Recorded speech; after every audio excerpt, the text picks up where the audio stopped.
Good evening. Good evening, Jisha ma'am. Good evening, and thank you so much for understanding my situation. Okay, thank you so much. നിങ്ങളുടെ class ആണ് എപ്പോഴും adjust. Yes please. മോൾക്ക് എങ്ങനെയുണ്ട് മാം?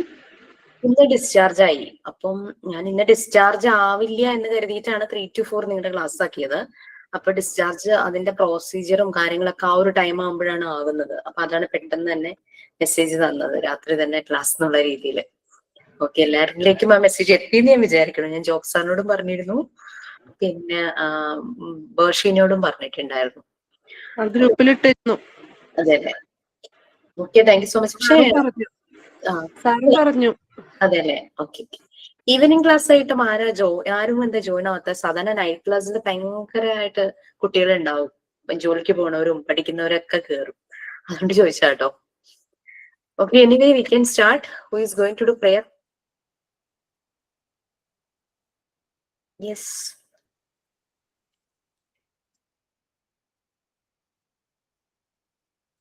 prayer.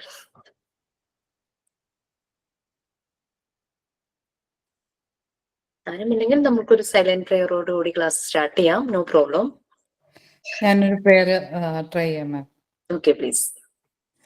So, thank you, dear Lord, for this wonderful opportunity in this evening to share our thoughts and to express our opinions and to learn something new.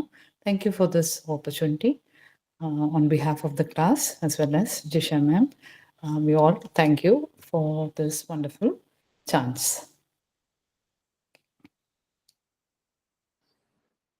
Okay, fine. We can start. നിങ്ങൾക്ക് നിങ്ങളുടെ term 2 എക്സാമിനേഷന്റെ time ടേബിളോ അങ്ങനെ എന്തെങ്കിലും വന്നിട്ടുണ്ടായിരുന്നോ? Term 1 കഴിഞ്ഞിരുന്നോ?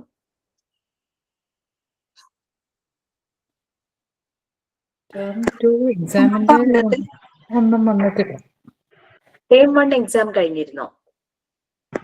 Yes മാം.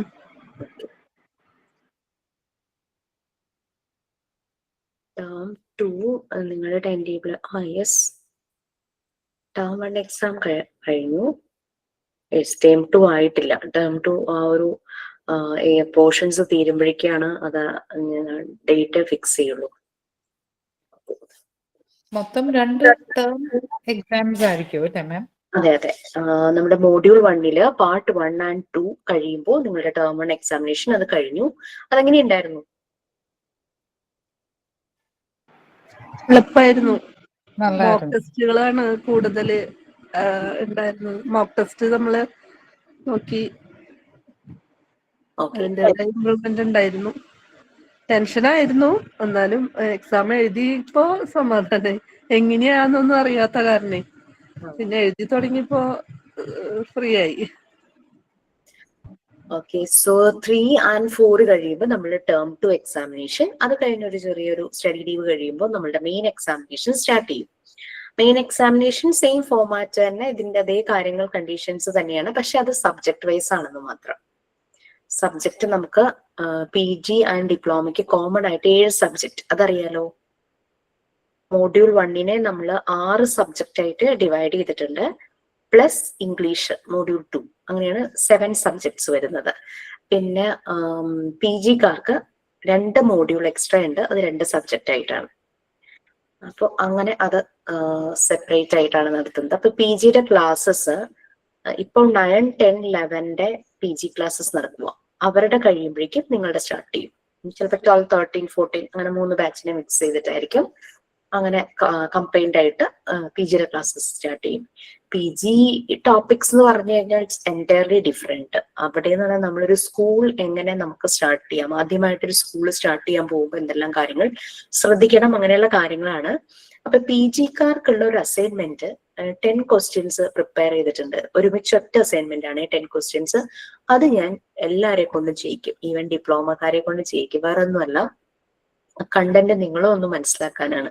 ഒരു school start ചെയ്യാൻ എന്തെല്ലാം കാര്യങ്ങൾ അറിഞ്ഞിരിക്കണം, പാരന്റ്സിന്റെ concern എങ്ങനെയാണ്, പിന്നെ വേൾഡ് ഫേമസ് ടീച്ചേഴ്സിനെ പറ്റി നമ്മൾ അറിഞ്ഞിരിക്കണം, നമ്മൾക്ക് പേഴ്സണലി അറിയാവുന്ന നമ്മളെ ഇൻഫ്ലുവൻസ് ചെയ്തിട്ടുള്ള ടീച്ചർമാരെ അവരെ പറ്റി നമ്മൾ എഴുതണം. അങ്ങനെ കുറച്ച് കാര്യങ്ങൾ. പിന്നെ ഒരു പ്രീ സ്കൂൾ ടീച്ചർക്ക് വേണ്ടുന്ന ക്വാളിറ്റീസ് എങ്ങനെയാണ്, ഒരു ചൈൽഡ് ഫ്രണ്ട്ലി സ്കൂൾ എങ്ങനെയായിരിക്കണം, അങ്ങനത്തെ കുറച്ച് കാര്യങ്ങളാണ്. അപ്പൊ നമ്മൾ അതിനകത്ത് കുറേ വർക്ക് ചെയ്യും, നമ്മൾ കുറെ ചിന്തിക്കും. അപ്പൊ അതുകൊണ്ടാണ് സാധാരണ PG-ക്കാർക്കുള്ള അസൈൻമെന്റ് ആണ് ഞാൻ അത് രണ്ടുപേരെ കൊണ്ടും ചെയ്യിക്കാറ്. പിന്നെ PG-യിൽ ഒരു സെമിനാർ വരും, അതൊക്കെ ആ സമയമാകുമ്പോഴേക്കും പറഞ്ഞുതരാം. പിന്നെ 12 അല്ലേ നിങ്ങളുടെ ബാച്ച്? നിങ്ങളുടെ പ്രാക്ടിക്കൽ സെഷൻസ് ഉടനെ തന്നെ കാണും. ഉടനെ കാണും ഇൻ ദ സെൻസ് 11 അല്ല, 29th മാറ്റി, നവംബറിൽ. നവംബർ 29th ആണോ നിങ്ങളുടെ ടൈം വന്നിരിക്കുന്നത്? 15th ആയിരുന്നു, അത് മാറ്റി. 15th 11 ആണ് നിങ്ങൾക്ക് 12th ബാച്ചിന്. അപ്പം അതായിരിക്കും, കാരണം എല്ലാ സാറ്റർഡേയ്സും ആണ് നമുക്ക് പ്രാക്ടിക്കൽ സെഷനും കോൺവെക്കേഷനും വരുന്നത്. അപ്പൊ ഏതെങ്കിലും കോൺവെക്കേഷൻ ഏതെങ്കിലും ബാച്ചിന്റെ വരുമ്പോൾ അതിനനുസരിച്ചാണ് നമ്മൾ പ്രാക്ടിക്കൽ സെഷൻസ് ഒന്ന് മാറ്റുന്നത്. പിന്നെ 13 ബാച്ചിന്റെ ഇത് practical session November 2nd Saturday ആണ്. സാധാരണ ഓർഡറിലാണ് പോവാറ്. നിങ്ങൾക്ക് മുമ്പ് എന്തുകൊണ്ട്, അതായത് 11 15 ആണ്, 13ന്റെ കഴിഞ്ഞിട്ടാണ് 11ന്റെയും നിങ്ങളുടെ ബാച്ച് 12ന്റെയും ചെയ്യുന്നത്. കാരണം നമ്മുടെ 13th ബാച്ചില് മണിപ്പൂരി കുട്ടികളുണ്ട്. അതില് 3 പേര്, ഒരാള് 2 പേര് ഡൽഹിയിലും ഒരാള് ബാംഗ്ലൂരും ഒരാള് ഇവിടെ കേരളത്തിലുണ്ട്. ആ കുട്ടി മാള ഹോളി ഗ്രേസ് സ്കൂളില് കഴിഞ്ഞ 3 വർഷമായിട്ട് വർക്ക് ചെയ്യുന്നതാണ്, കിം. ആ സ്കൂളിൽ തന്നെ വേറൊരു മാം ഉണ്ട്, ബിന്ദു എന്ന് പറയുന്നത്. ആള് മലയാളിയാ. ഇവർക്ക് സ്പെഷ്യൽ ബാച്ച് എന്നുള്ള രീതിയിൽ ഇവർക്ക് ക്ലാസ് ആഴ്ചയിൽ ഒരിക്കൽ സാറ്റർഡേയ്സിൽ മാത്രം നൈറ്റിൽ കൊടുക്കാറുണ്ട്. കാരണം അവർക്ക് കമ്മ്യൂണിക്കേഷൻ ഒരു പ്രോബ്ലം ആയതുകൊണ്ട്. അപ്പോ ഈ കുട്ടിക്ക് എന്താന്ന് വെച്ച് കഴിഞ്ഞാല് പ്രാക്ടിക്കൽ സെഷൻ അറ്റൻഡ് ചെയ്യണമെന്ന് ഭയങ്കര ആഗ്രഹമുണ്ട്. പക്ഷെ ആള് 2nd സാറ്റർഡേ 4th സാറ്റർഡേ ആണ് അവർക്ക് സ്കൂളിൽ വർക്കിംഗ് ഡേ അല്ലാത്തേ ഉള്ളൂ. പിന്നെ അത് മാത്രമല്ല, 2nd സാറ്റർഡേ കഴിഞ്ഞു കഴിഞ്ഞാൽ ഈ കുട്ടി കിഡ്നി സ്റ്റോണിന്റെ ഇഷ്യൂ ഉള്ളത് കാരണം ഇത് ഹോസ്പിറ്റലിൽ അഡ്മിറ്റ് ആവും സർജറിക്ക് വേണ്ടിയിട്ട്. തൃശ്ശൂർ മെഡിക്കൽ കോളേജിൽ ചെയ്യുന്നത്. അപ്പൊ ഹോസ്പിറ്റലിൽ അഡ്മിറ്റ് ആകും. അത് കഴിഞ്ഞു കഴിഞ്ഞാൽ റെസ്റ്റ് ആയിരിക്കും. പിന്നെ അത് നാട്ടിലേക്ക് പോകും, മണിപ്പൂരിലേക്ക് തിരിച്ചു പോകും. ആദ്യം പറഞ്ഞത് തിരിച്ചു പോയി കഴിഞ്ഞാൽ പിന്നെ വരില്ലെന്നാണ്. പിന്നെ പറഞ്ഞു ജനുവരിയിൽ തിരിച്ചു വരും, കേരളത്തിലേക്ക് തിരിച്ചു വരുന്നു പറഞ്ഞു. അപ്പൊ അതുകൊണ്ടാണ് 13 ബാച്ചിന്റെ ആ കുട്ടിക്ക് വരണം എന്ന് ആഗ്രഹമുള്ളതാണ് 13 ബാച്ചിന് നമ്മൾ നേരത്തെ ആക്കിയത്. അപ്പൊ ഞങ്ങൾ ഉദ്ദേശിച്ചു അവരെ മാത്രം ഏതെങ്കിലും ഒരു ബാച്ചിന്റെ കൂടെ പ്രാക്ടിക്കൽസ് ചെയ്യാമെന്ന് വിചാരിച്ചപ്പോ 13th ബാച്ചിലെ കുട്ടികൾക്കെല്ലാം അതിനെ കാണണമെന്ന് ഭയങ്കര ആഗ്രഹം. അതുകൊണ്ടാണ് നിങ്ങൾക്ക് മുമ്പ് അവരുടെ സെഷൻ വെച്ചത്. അതൊന്ന് ജസ്റ്റ് ഇൻഫോം ചെയ്തതാ. കാരണം അല്ലെങ്കിൽ തോന്നില്ലേ എന്തുകൊണ്ട് 13 ആദ്യം വെച്ചു, ഞങ്ങള് 12 പിന്നീടായി എന്ന് തോന്നരുന്നല്ലോ എന്ന് വെച്ചിട്ടാണ്.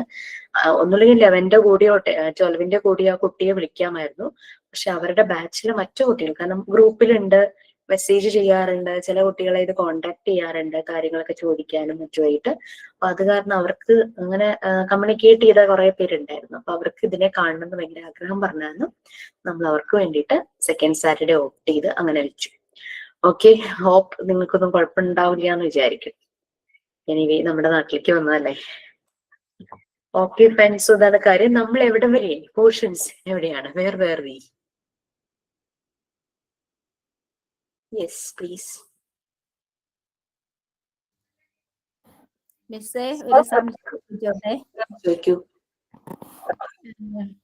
മിസ്, ടീച്ചിങ് പ്രാക്ടീസിനെ പറ്റിയായിരുന്നേ. ഞാൻ പാർട്ടിസിപ്പേഷൻ സർട്ടിഫിക്കറ്റ് വാങ്ങിച്ചു കൊടുത്തിട്ടുണ്ട് സ്കൂളിലേക്ക്, 1 ഇയർ ഇന്റേൺഷിപ്പ് സർട്ടിഫിക്കറ്റ്. അപ്പൊ ഞാനിനി ഗ്രേഡിങ്ങിനോ അറ്റൻഡൻസ് അങ്ങനെ എന്തെങ്കിലും ചെയ്യേണ്ടതുണ്ടോ? എന്തെങ്കിലും സർട്ടിഫിക്കറ്റ് വേറെ വാങ്ങിക്കേണ്ടതുണ്ടോ മിസ്സേ? ഇന്റേൺഷിപ്പ് എത്ര നാളാ ചെയ്തേ? 1 വർഷത്തേക്കാണ് അക്കാഡമി തന്നിരിക്കുന്നത്. ഞാൻ സ്കൂളിൽ ജോലി ചെയ്യുന്നതാണ്, പ്ലേ ക്ലാസ് ടീച്ചറാണ്. ഈ 1 വർഷം ജാൻസി ജസ്റ്റ് സർവീസ് പോലെയാണോ, അതോ ഒരു എന്തെങ്കിലും പേയ്മെന്റ് തരുന്നുണ്ടോ?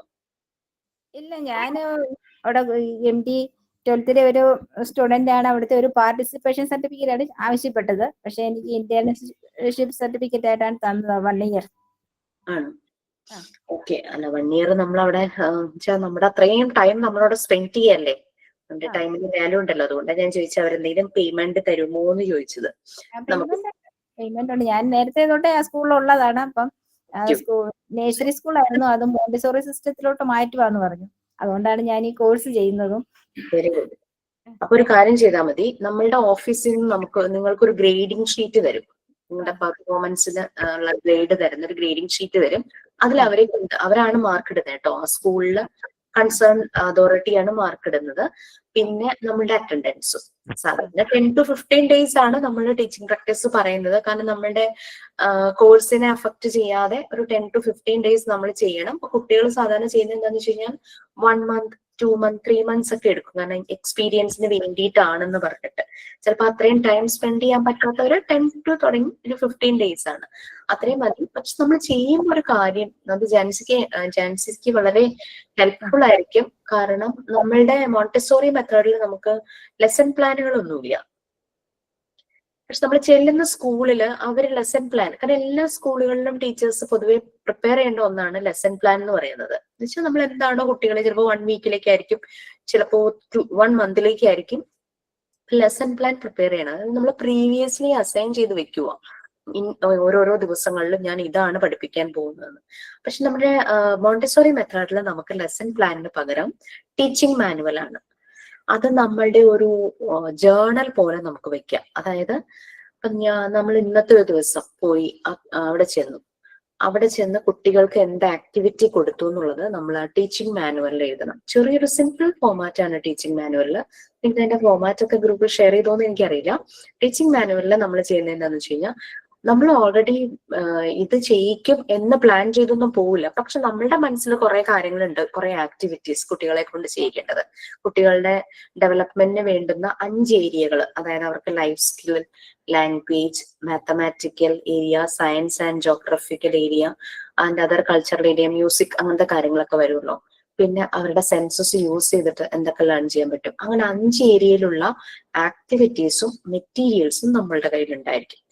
അപ്പൊ ഈ 5 ഏരിയയിൽ നമുക്ക് എന്തും ചെയ്യിക്കാനായിട്ട് പറ്റണം. അപ്പൊ അവിടെ ചെല്ലുമ്പോൾ കുട്ടികളുടെ ഇൻട്രസ്റ്റ് എന്താന്ന് മനസ്സിലാക്കിയിട്ടാണ് നമ്മൾ അപ്പൊ അവിടെ ഒരു ആക്ടിവിറ്റി ചെയ്യുന്നത്. കഴിഞ്ഞ ദിവസം നിഷ, മോന്റെ പേരെന്തായിരുന്നു?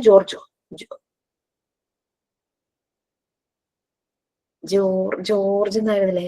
നമ്മളൊരു മെറ്റീരിയൽ ഉണ്ടാക്കി കാണിച്ചു തന്നില്ലേ, കൗണ്ടിങ് ചെയ്യിക്കാനായിട്ട് ബീഡ്സ് വെച്ചിട്ട്. അതുപോലെയുള്ള പല പല മെറ്റീരിയൽസ് നമ്മളും ഉണ്ടാക്കണം. അപ്പൊ അങ്ങനെ നമ്മൾ അത് കൊണ്ടുപോയിട്ട് നമ്മൾ ഓരോ ഏരിയയിലും കുട്ടികൾക്കുള്ള ലേണിംഗ് പ്രോസസ്സാണ് നമ്മൾ ചെയ്യുന്നത്. അപ്പൊ കുട്ടികൾ ശരിക്കും അതൊരു പ്ലേ പോലെ ആ ആക്ടിവിറ്റി ചെയ്ത് അതിലൂടെ അവർ ലേൺ ചെയ്യുക. അപ്പൊ അവരുടെ ഇൻട്രസ്റ്റ് എന്താണോ അതിനനുസരിച്ചാണ് നമ്മൾ ആക്ടിവിറ്റി ചെയ്യുന്നത്. അപ്പൊ നമ്മളിപ്പോ ലാംഗ്വേജ് ഏരിയയിൽ ചെയ്യിക്കാം എന്ന് പ്രതീക്ഷിച്ച് പോകുമ്പോൾ അവൻ അന്നത്തെ ദിവസം മാത്തമാറ്റിക്കൽ ഏരിയയിലെ കൗണ്ടിങ് ആണ് താല്പര്യമായിട്ട് അവൻ കാണിക്കുന്നെങ്കിൽ നമ്മൾ പെട്ടെന്ന് തന്നെ സ്വിച്ച് ചെയ്യും, മാത്തമാറ്റിക്കൽ ഏരിയയിലേക്ക് പോകും, അല്ലെ?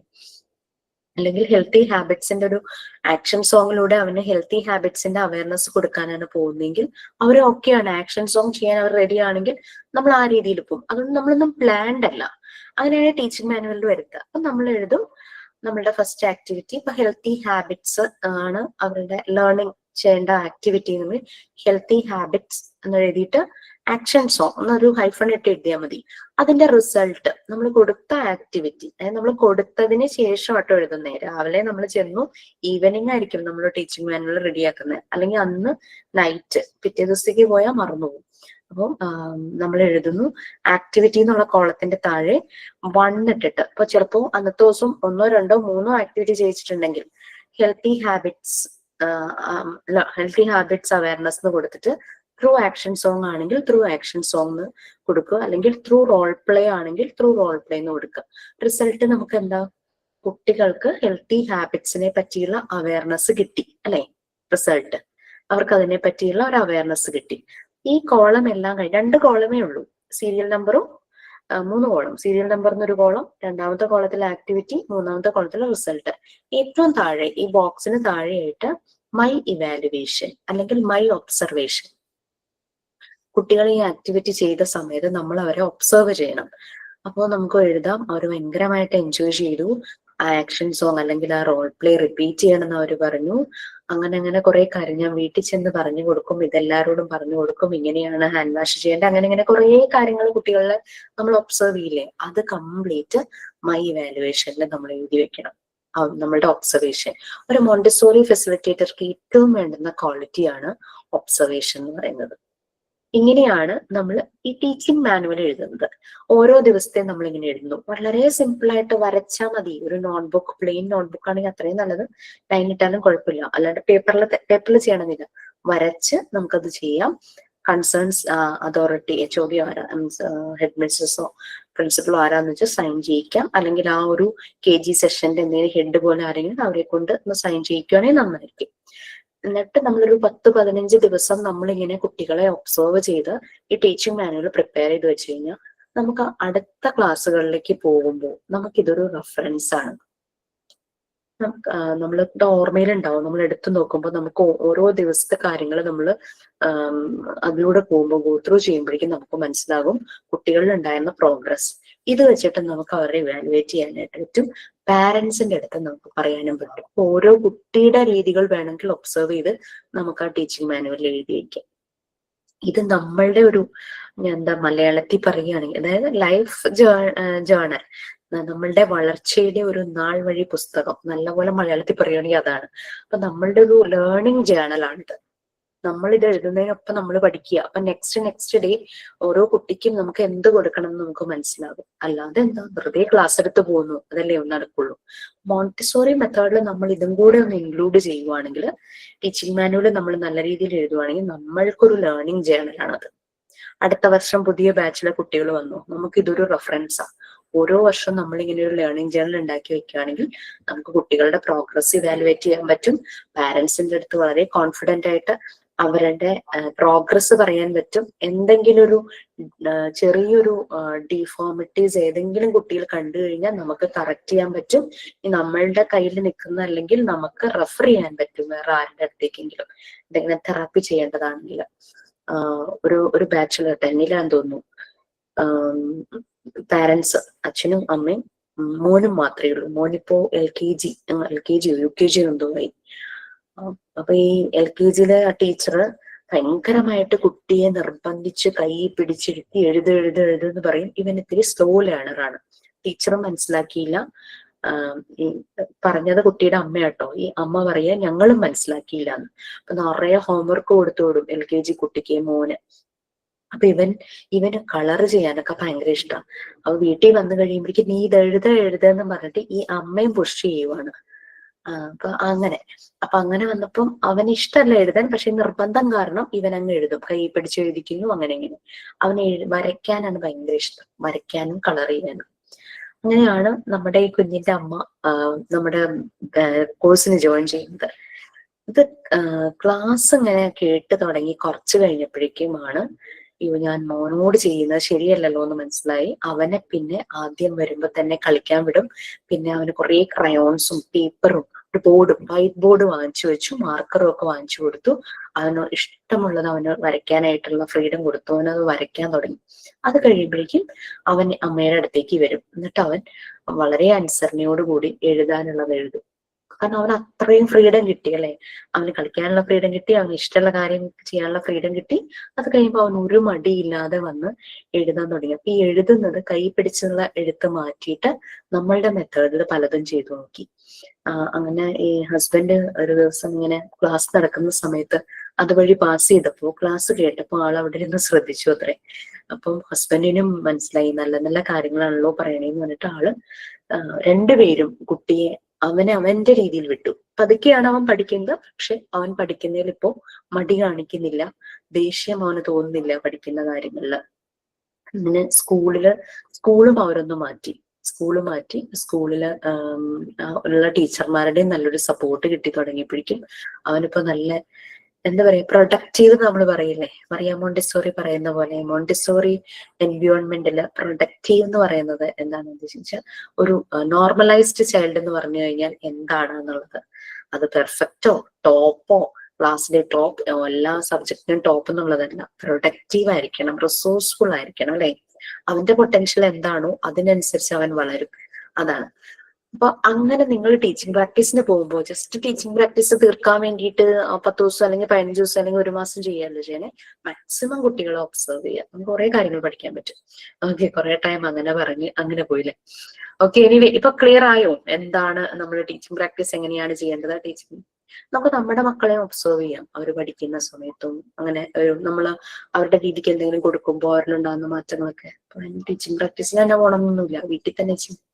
അപ്പൊ വീട്ടില് അവർക്ക് ഭയങ്കര സന്തോഷം ആയിരുന്നു മോന്റെ ആ ഒരു മാറ്റവും അവർക്കുണ്ടായ മാറ്റവും. നിങ്ങൾ നല്ല പുതിയ പാരന്റ്സ് ആയി എന്നാണ് പറയണത്. നല്ല ഭയങ്കര. പിന്നെ ഹസ്ബൻഡ് എവിടെയോ ദൂരെയാ ജോലി ചെയ്യുന്നത്. ലീവിന് വന്നപ്പോഴാണ് ക്ലാസ് കണ്ടത്. അപ്പൊ ഹസ്ബൻഡ് പറഞ്ഞു തന്നെ നമുക്കൊരു ദിവസം പോകണം ഇൻസ്റ്റിറ്റ്യൂട്ടിൽ എന്നൊക്കെയുള്ള രീതിയിൽ പറഞ്ഞ് അവർ വരാനിരിക്കുക. Okay fine. എനിവേ വളരെ സന്തോഷമുണ്ട് ഇതൊക്കെ കേൾക്കുമ്പോൾ. അപ്പൊ നിങ്ങളുടെ എന്താ പറയാ അനുഭവങ്ങളൊക്കെ എക്സ്പീരിയൻസ് ഒക്കെ ഷെയർ ചെയ്യൂ. ടീച്ചിങ് പ്രാക്ടീസിന് പോകുമ്പോഴാണെങ്കിലും ജോലിക്ക് പോവുകയാണെങ്കിലും പേഴ്സണൽ ലൈഫിലാണെങ്കിലും പ്രൊഫഷണൽ ലൈഫിലാണെങ്കിലും whatever is happening in a positive way, both negative way also. നിങ്ങൾക്ക് എന്തെങ്കിലും ഫീൽ ചെയ്യണമെങ്കിൽ അതും ഷെയർ ചെയ്യൂ, നമുക്ക് സോർട്ട് ഔട്ട് ചെയ്യാം. Okay fine. ഒരു ഡൗട്ട് കൂടെ ഒന്ന് ചോദിച്ചോട്ടെ. നമ്മൾ ഈ ഉണ്ടാക്കുന്ന പല മെറ്റീരിയൽസും നമ്മൾ തന്നെ പ്രിപ്പയർ ചെയ്യുന്നതാണല്ലോ. സോ ഇത് ഭയങ്കര ഒരു ഫീബിൾ അല്ലേ? ഈ പിള്ളേർ ഇത് വെച്ച് കളിക്കുമ്പം അത് ഡിസ്ട്രോയ് ആകുന്നതല്ല, കുട്ടികൾക്ക് അത് റഫ്യൂസിന് അത് ചെയ്യാൻ പറ്റുന്ന ഒരു ആരോഗ്യമുള്ള പ്രോഡക്റ്റ് അല്ലല്ലോ നമ്മൾ ഉണ്ടാക്കി ഹാൻഡും കൊണ്ട് ഉണ്ടാക്കുന്നത്. ഏത് മെറ്റീരിയൽ നിഷ ഉദ്ദേശിക്കുന്നതെന്നും കൂടെ പറയാമോ? ഫോർ എക്സാമ്പിൾ ആ ബീഡ്സിന്റെ ഇതായാലും, അല്ലെങ്കിൽ ഇപ്പൊ നമ്മള് പിങ്ക് ടവർ ഉണ്ടാക്കുന്നത് നമ്മൾ ഈ ചാർട്ട് പേപ്പർ അല്ലെങ്കിൽ ഇച്ചിരി കട്ടിയുള്ള ചാർട്ട് പേപ്പർ വെച്ച് ഉണ്ടാക്കിയാലും അതൊക്കെ വളരെ എന്താ പറയാ സോഫ്റ്റ് ആയിട്ട് ഹാൻഡിൽ ചെയ്തെങ്കിൽ മാത്രമല്ല അതിന്റെ ആ ഷേപ്പ് നിൽക്കുള്ളൂ. പിള്ളേരുടെ അടുത്തേക്ക് ഇടുമ്പം റെഡിമെയ്ഡ് ആയിട്ടോ അല്ലെങ്കിൽ വിൽ ഇറ്റ് സർവൈവ് എന്നുള്ളതാണ് ഞാൻ ചോദിക്കുന്നത്. കാര്യം കറക്റ്റ് തന്നെയാണ്. നമ്മൾ ആക്ച്വലി ഒരു റിപ്ലിക്കയാണ് ഉണ്ടാക്കുന്നത്. ആക്ച്വൽ പിങ്ക് ടവർ എന്ന് പറഞ്ഞാൽ വുഡൻ ആണ്, ഈ പേപ്പർ അല്ല. അതുപോലെ തന്നെ ബീഡ് സ്ട്രിങ്ങിന്റെ സ്ട്രിങ്സ് അതുപോലെ സ്ട്രോങ് ആണ്. ആക്ച്വൽ ബീഡ് സ്ട്രിങ്ങിന്റെ നമ്മൾ എടുക്കുന്നത് കുറച്ച് ഫ്ലെക്സിബിൾ ആയിരിക്കും. ബീഡ്സ് സ്ട്രിങ് അല്ലേ ഉദ്ദേശിച്ചോ? അതെ അതെ അതെ. ഇത് പിങ്ക് ടവർ എന്ന് പറഞ്ഞു കഴിഞ്ഞാൽ ഇറ്റ്സ് ആക്ച്വലി നമ്മൾ ഉണ്ടാക്കുന്നത് ഒറിജിനൽ മോണ്ടിസോറി മെറ്റീരിയൽ അല്ല, അതിന്റെ ഒരു റിപ്ലിക്ക മാത്രമാണ് നമ്മൾ ഉണ്ടാക്കുന്നത്. നമുക്ക് വുഡ് കൊണ്ട് ചെയ്യാന്ന് പറഞ്ഞാൽ എല്ലാവർക്കും അത് പോസിബിൾ അല്ല. പക്ഷെ ചില ബാച്ചിൽ ചില കുട്ടികൾ വുഡ് കൊണ്ട് ചെയ്തിട്ടുണ്ട് കേട്ടോ. നമ്മുടെ അടുത്തെങ്ങാനും ഏതെങ്കിലും ഒരു വർക്ക്ഷോപ്പ്, ഇപ്പോ ഫർണിച്ചറൊക്കെ ചെയ്യുന്ന വർക്ക്ഷോപ്പുകളൊക്കെ ഉണ്ടാവില്ലേ, അവരെ സംബന്ധിച്ച് കുറേ പീസസ് വേസ്റ്റ് ആയിട്ട് പോകുന്നുണ്ട്. കോതമംഗലം സൈഡിലൊക്കെ നിറയെ വുഡിന്റെ കുറെ ഇതുണ്ടല്ലോ, കുറേ വേസ്റ്റ് ആയിട്ട് പോകുന്നുണ്ട്. നമുക്ക് അതിന് നമ്മുടെ മെഷർമെന്റിന് അവരുടെ ടൂളും ഉണ്ടാവും. ചിലപ്പോൾ ചെറിയൊരു എമൗണ്ട് കൊടുത്തു കഴിഞ്ഞാൽ ക്യൂബ് നമുക്ക് ചെയ്തു തരും. അത് ഇരിക്കും അല്ലേ? അപ്പൊ നമ്മൾ ശരിക്കും ചെയ്യുന്നത് ഇതിന്റെ എല്ലാം റിപ്ലിക്കയാണ്. അതാണ് ഞാൻ സാൻഡ് പേപ്പർ ലെറ്റേഴ്സ് നമ്പേഴ്സും word reading card, picture reading card ഒക്കെ ചെയ്തപ്പോൾ കട്ടിയുള്ള കളർ ബോർഡിൽ ഒപ്പിക്കുമെന്ന് പറഞ്ഞത്. കാരണം കീറിപ്പോകാതിരിക്കും. പിന്നെ ഇതിന് വേറൊരു കാര്യമുണ്ട്. നമ്മുടെ ഈ ഒരു മോണ്ടിസോറി പ്രിപ്പയർഡ് എൻവയോൺമെന്റിൽ വരുന്ന കുട്ടികള് ഇനീഷ്യലി അവരാരും നോർമലൈസ് കുട്ടികളാവണമെന്നില്ല. എല്ലാം ശ്രദ്ധിച്ച് കൈകാര്യം ചെയ്യണം എന്നുള്ളത് അവരുടെ ഉള്ളിലേക്ക് ചെല്ലില്ല. അവരാ എൻവയോൺമെന്റിലൂടെ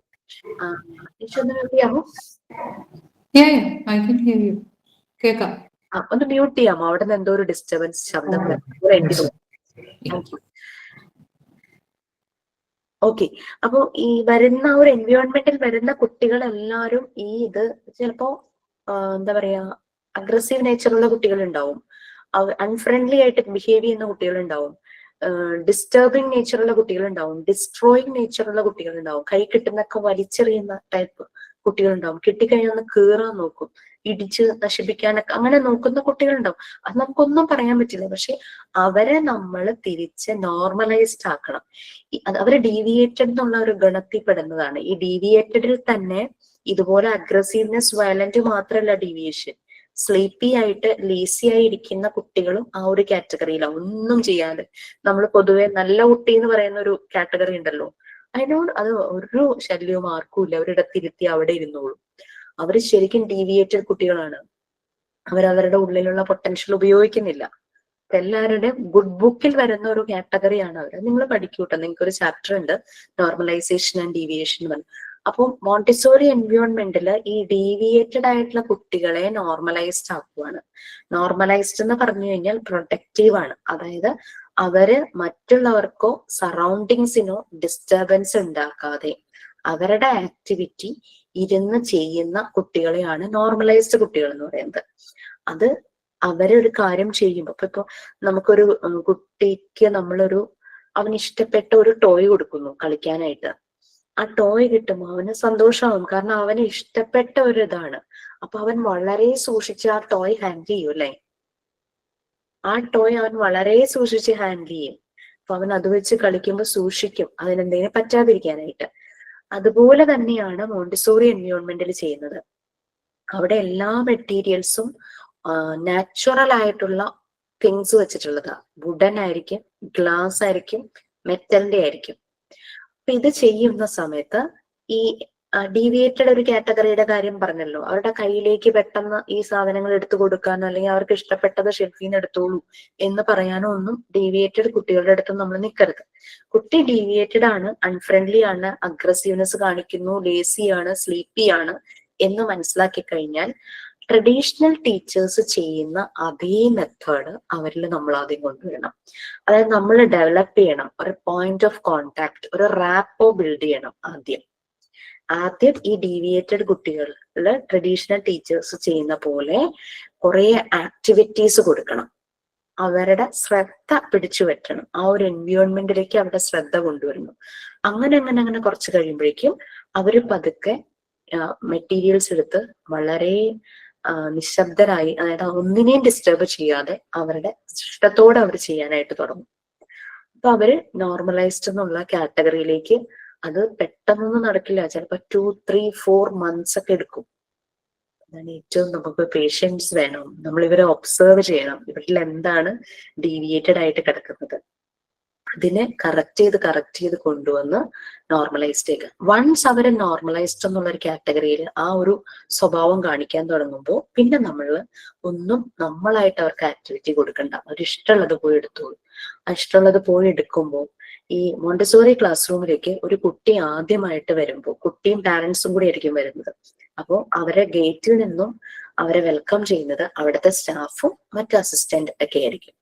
അവര് മോണ്ടിസോറി എൻവയോൺമെന്റിന്റെ ബിൽഡിങ്ങിന്റെ വാതിലിലേക്ക് എത്തുമ്പോൾ അവിടെ അവരെ വെൽക്കം ചെയ്യുന്നത് അവിടുത്തെ ഡയറക്ടേഴ്സ് ആയിരിക്കും. അദ്ദേഹം വളരെ പ്ലീസിങ്, അല്ലെങ്കിൽ ലേഡിയോ ജെൻസോ ആരെങ്കിലും ആയിക്കോട്ടെ, വളരെ പ്ലീസിങ് ആയിട്ട് നിന്നിട്ട് ഈ പാരന്റ്സിനോടും കുട്ടിയോടും പറയും. കുട്ടി എല്ലാ ഇടങ്ങളും കാണിച്ചു കൊടുക്കും, ഇത് പാരന്റ്സിനെയും കുട്ടീനെയും. ഫസ്റ്റ് ഡേ നടക്കുന്ന കാര്യം കേട്ടോ. അപ്പൊ പലതവണ റിപ്പീറ്റ് ചെയ്തുകൊണ്ടിരിക്കും. We have to speak gently, we have to speak softly, we have to move gently. ഇത് പലതവണ റിപ്പീറ്റ് ചെയ്യുമ്പോൾ ഇങ്ങനെ കുട്ടിയുടെ ഉള്ളിലും പാരന്റ്സിന്റെ ഉള്ളിലും കയറും. അപ്പൊ പാരന്റ്സ് അതിനനുസരിച്ച് നടക്കുന്നതും ഓരോ കാര്യങ്ങൾ നോക്കുന്നതും ഒക്കെ വളരെ ജെന്റിലായിട്ടും വളരെ സൈലന്റ് ആയിട്ടായിരിക്കും. കുട്ടി ഫോളോ ചെയ്യാൻ തുടങ്ങും from the first day it self. ഇപ്പൊ എവറി ഡേ ഓരോ കാര്യങ്ങൾ ഡെമോ ചെയ്യുമ്പോഴും ഈ സെയിം കാര്യം തന്നെ റിപ്പീറ്റ് ചെയ്തുകൊണ്ടിരിക്കും. അങ്ങനെ ഈ കുട്ടികൾ ആ എൻവയോൺമെന്റുമായിട്ട് അങ്ങ് മേർജ് ആവും. പിന്നെ അവർക്ക് ഇഷ്ടമുള്ള മെറ്റീരിയൽസ് എടുത്ത് ചെയ്യാം. നോർമലൈസ്ഡ് ആണെന്ന് നമുക്ക് തോന്നുമ്പോൾ ഇഷ്ടമുള്ള മെറ്റീരിയൽസ് എടുക്കാനുള്ള ഫ്രീഡം കൊടുക്കും. അപ്പൊ ഷെൽഫിൽ പോയി അവർക്ക് ഇഷ്ടമുള്ള മെറ്റീരിയൽസ് എടുക്കും.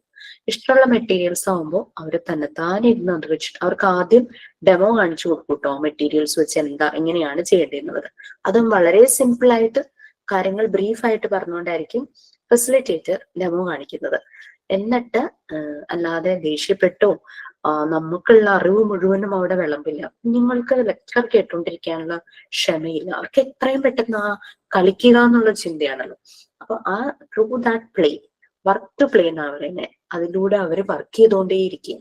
അപ്പൊ അവരുടെ കയ്യും കണ്ണും ബ്രെയിനും എല്ലാം ഇങ്ങനെ വർക്ക് ചെയ്യും. അപ്പൊ അവർക്ക് ആ ഒരു ഐഡിയ കിട്ടുന്നു. അവർ ചെയ്യുമ്പോൾ ചിലപ്പോൾ മിസ്റ്റേക്ക് പറ്റാം, നമ്മൾ കറക്റ്റ് ചെയ്യാൻ നിൽക്കില്ല. അപ്പൊ ഇവർക്ക് മനസ്സിലാവും ചെയ്തത് ശരിയാവുന്നില്ല. ഇവരെ റിപ്പീറ്റ് ചെയ്യും. അങ്ങനെ പലതവണ റിപ്പീറ്റ് ചെയ്ത് അവര് തന്നെ അവരുടെ എറേഴ്സ് കറക്റ്റ് ചെയ്യുന്നു. ഓട്ടോ കറക്ഷൻ, ഓട്ടോ എഡ്യൂക്കേഷൻ, അതാണ് അവിടെ നടക്കുന്നത്. പിന്നെ റിയാലിറ്റി ഓറിയന്റഡ് ആണ് മോണ്ടിസോറി മെത്തേഡ്. കണക്റ്റഡ് വിത്ത് നേച്ചറുമായിട്ട് കണക്ട് ചെയ്യുന്നു. അങ്ങനെ അത്രയും ബ്യൂട്ടിഫുൾ ആയിട്ടാണ് ആ എൻവയോൺമെന്റ് വെച്ചിരിക്കുന്നത്. വളരെ ക്ലീൻ ആയിട്ടും ചൈൽഡ് ഫ്രണ്ട്ലി ആണ്. അങ്ങനെ ഓരോ ആക്സിഡന്റലി നടക്കുന്ന പല ഇൻസിഡന്റ് കാരണം മറിയ മോണ്ടിസോറി ഉള്ള സമയത്ത് തന്നെ പല കാര്യങ്ങളും അപ്ഡേറ്റ് ചെയ്തിട്ടുണ്ടായിരുന്നു. ആദ്യം അടച്ച ഷെൽഫും താക്കോലുമായിരുന്നു, ലോക്ക് ചെയ്ത് വെക്കുമായിരുന്നു. ടീച്ചർ വന്ന് പിറ്റേ ദിവസം തുറന്ന് ഓരോ മെറ്റീരിയൽ ആയിട്ട് ഓരോ കുട്ടിക്ക് കൊടുക്കുമായിരുന്നു ചെയ്തത്. ഒരു ദിവസം അടയ്ക്കാൻ മറന്നുപോയി. കുട്ടികൾ വന്ന ടീച്ചർ പിറ്റേഴ്സ് ലേറ്റ് ആയി വന്നപ്പോൾ കുട്ടികൾ വന്നപ്പോൾ ഷെൽഫ് തുറന്നു കിടക്കുന്നു.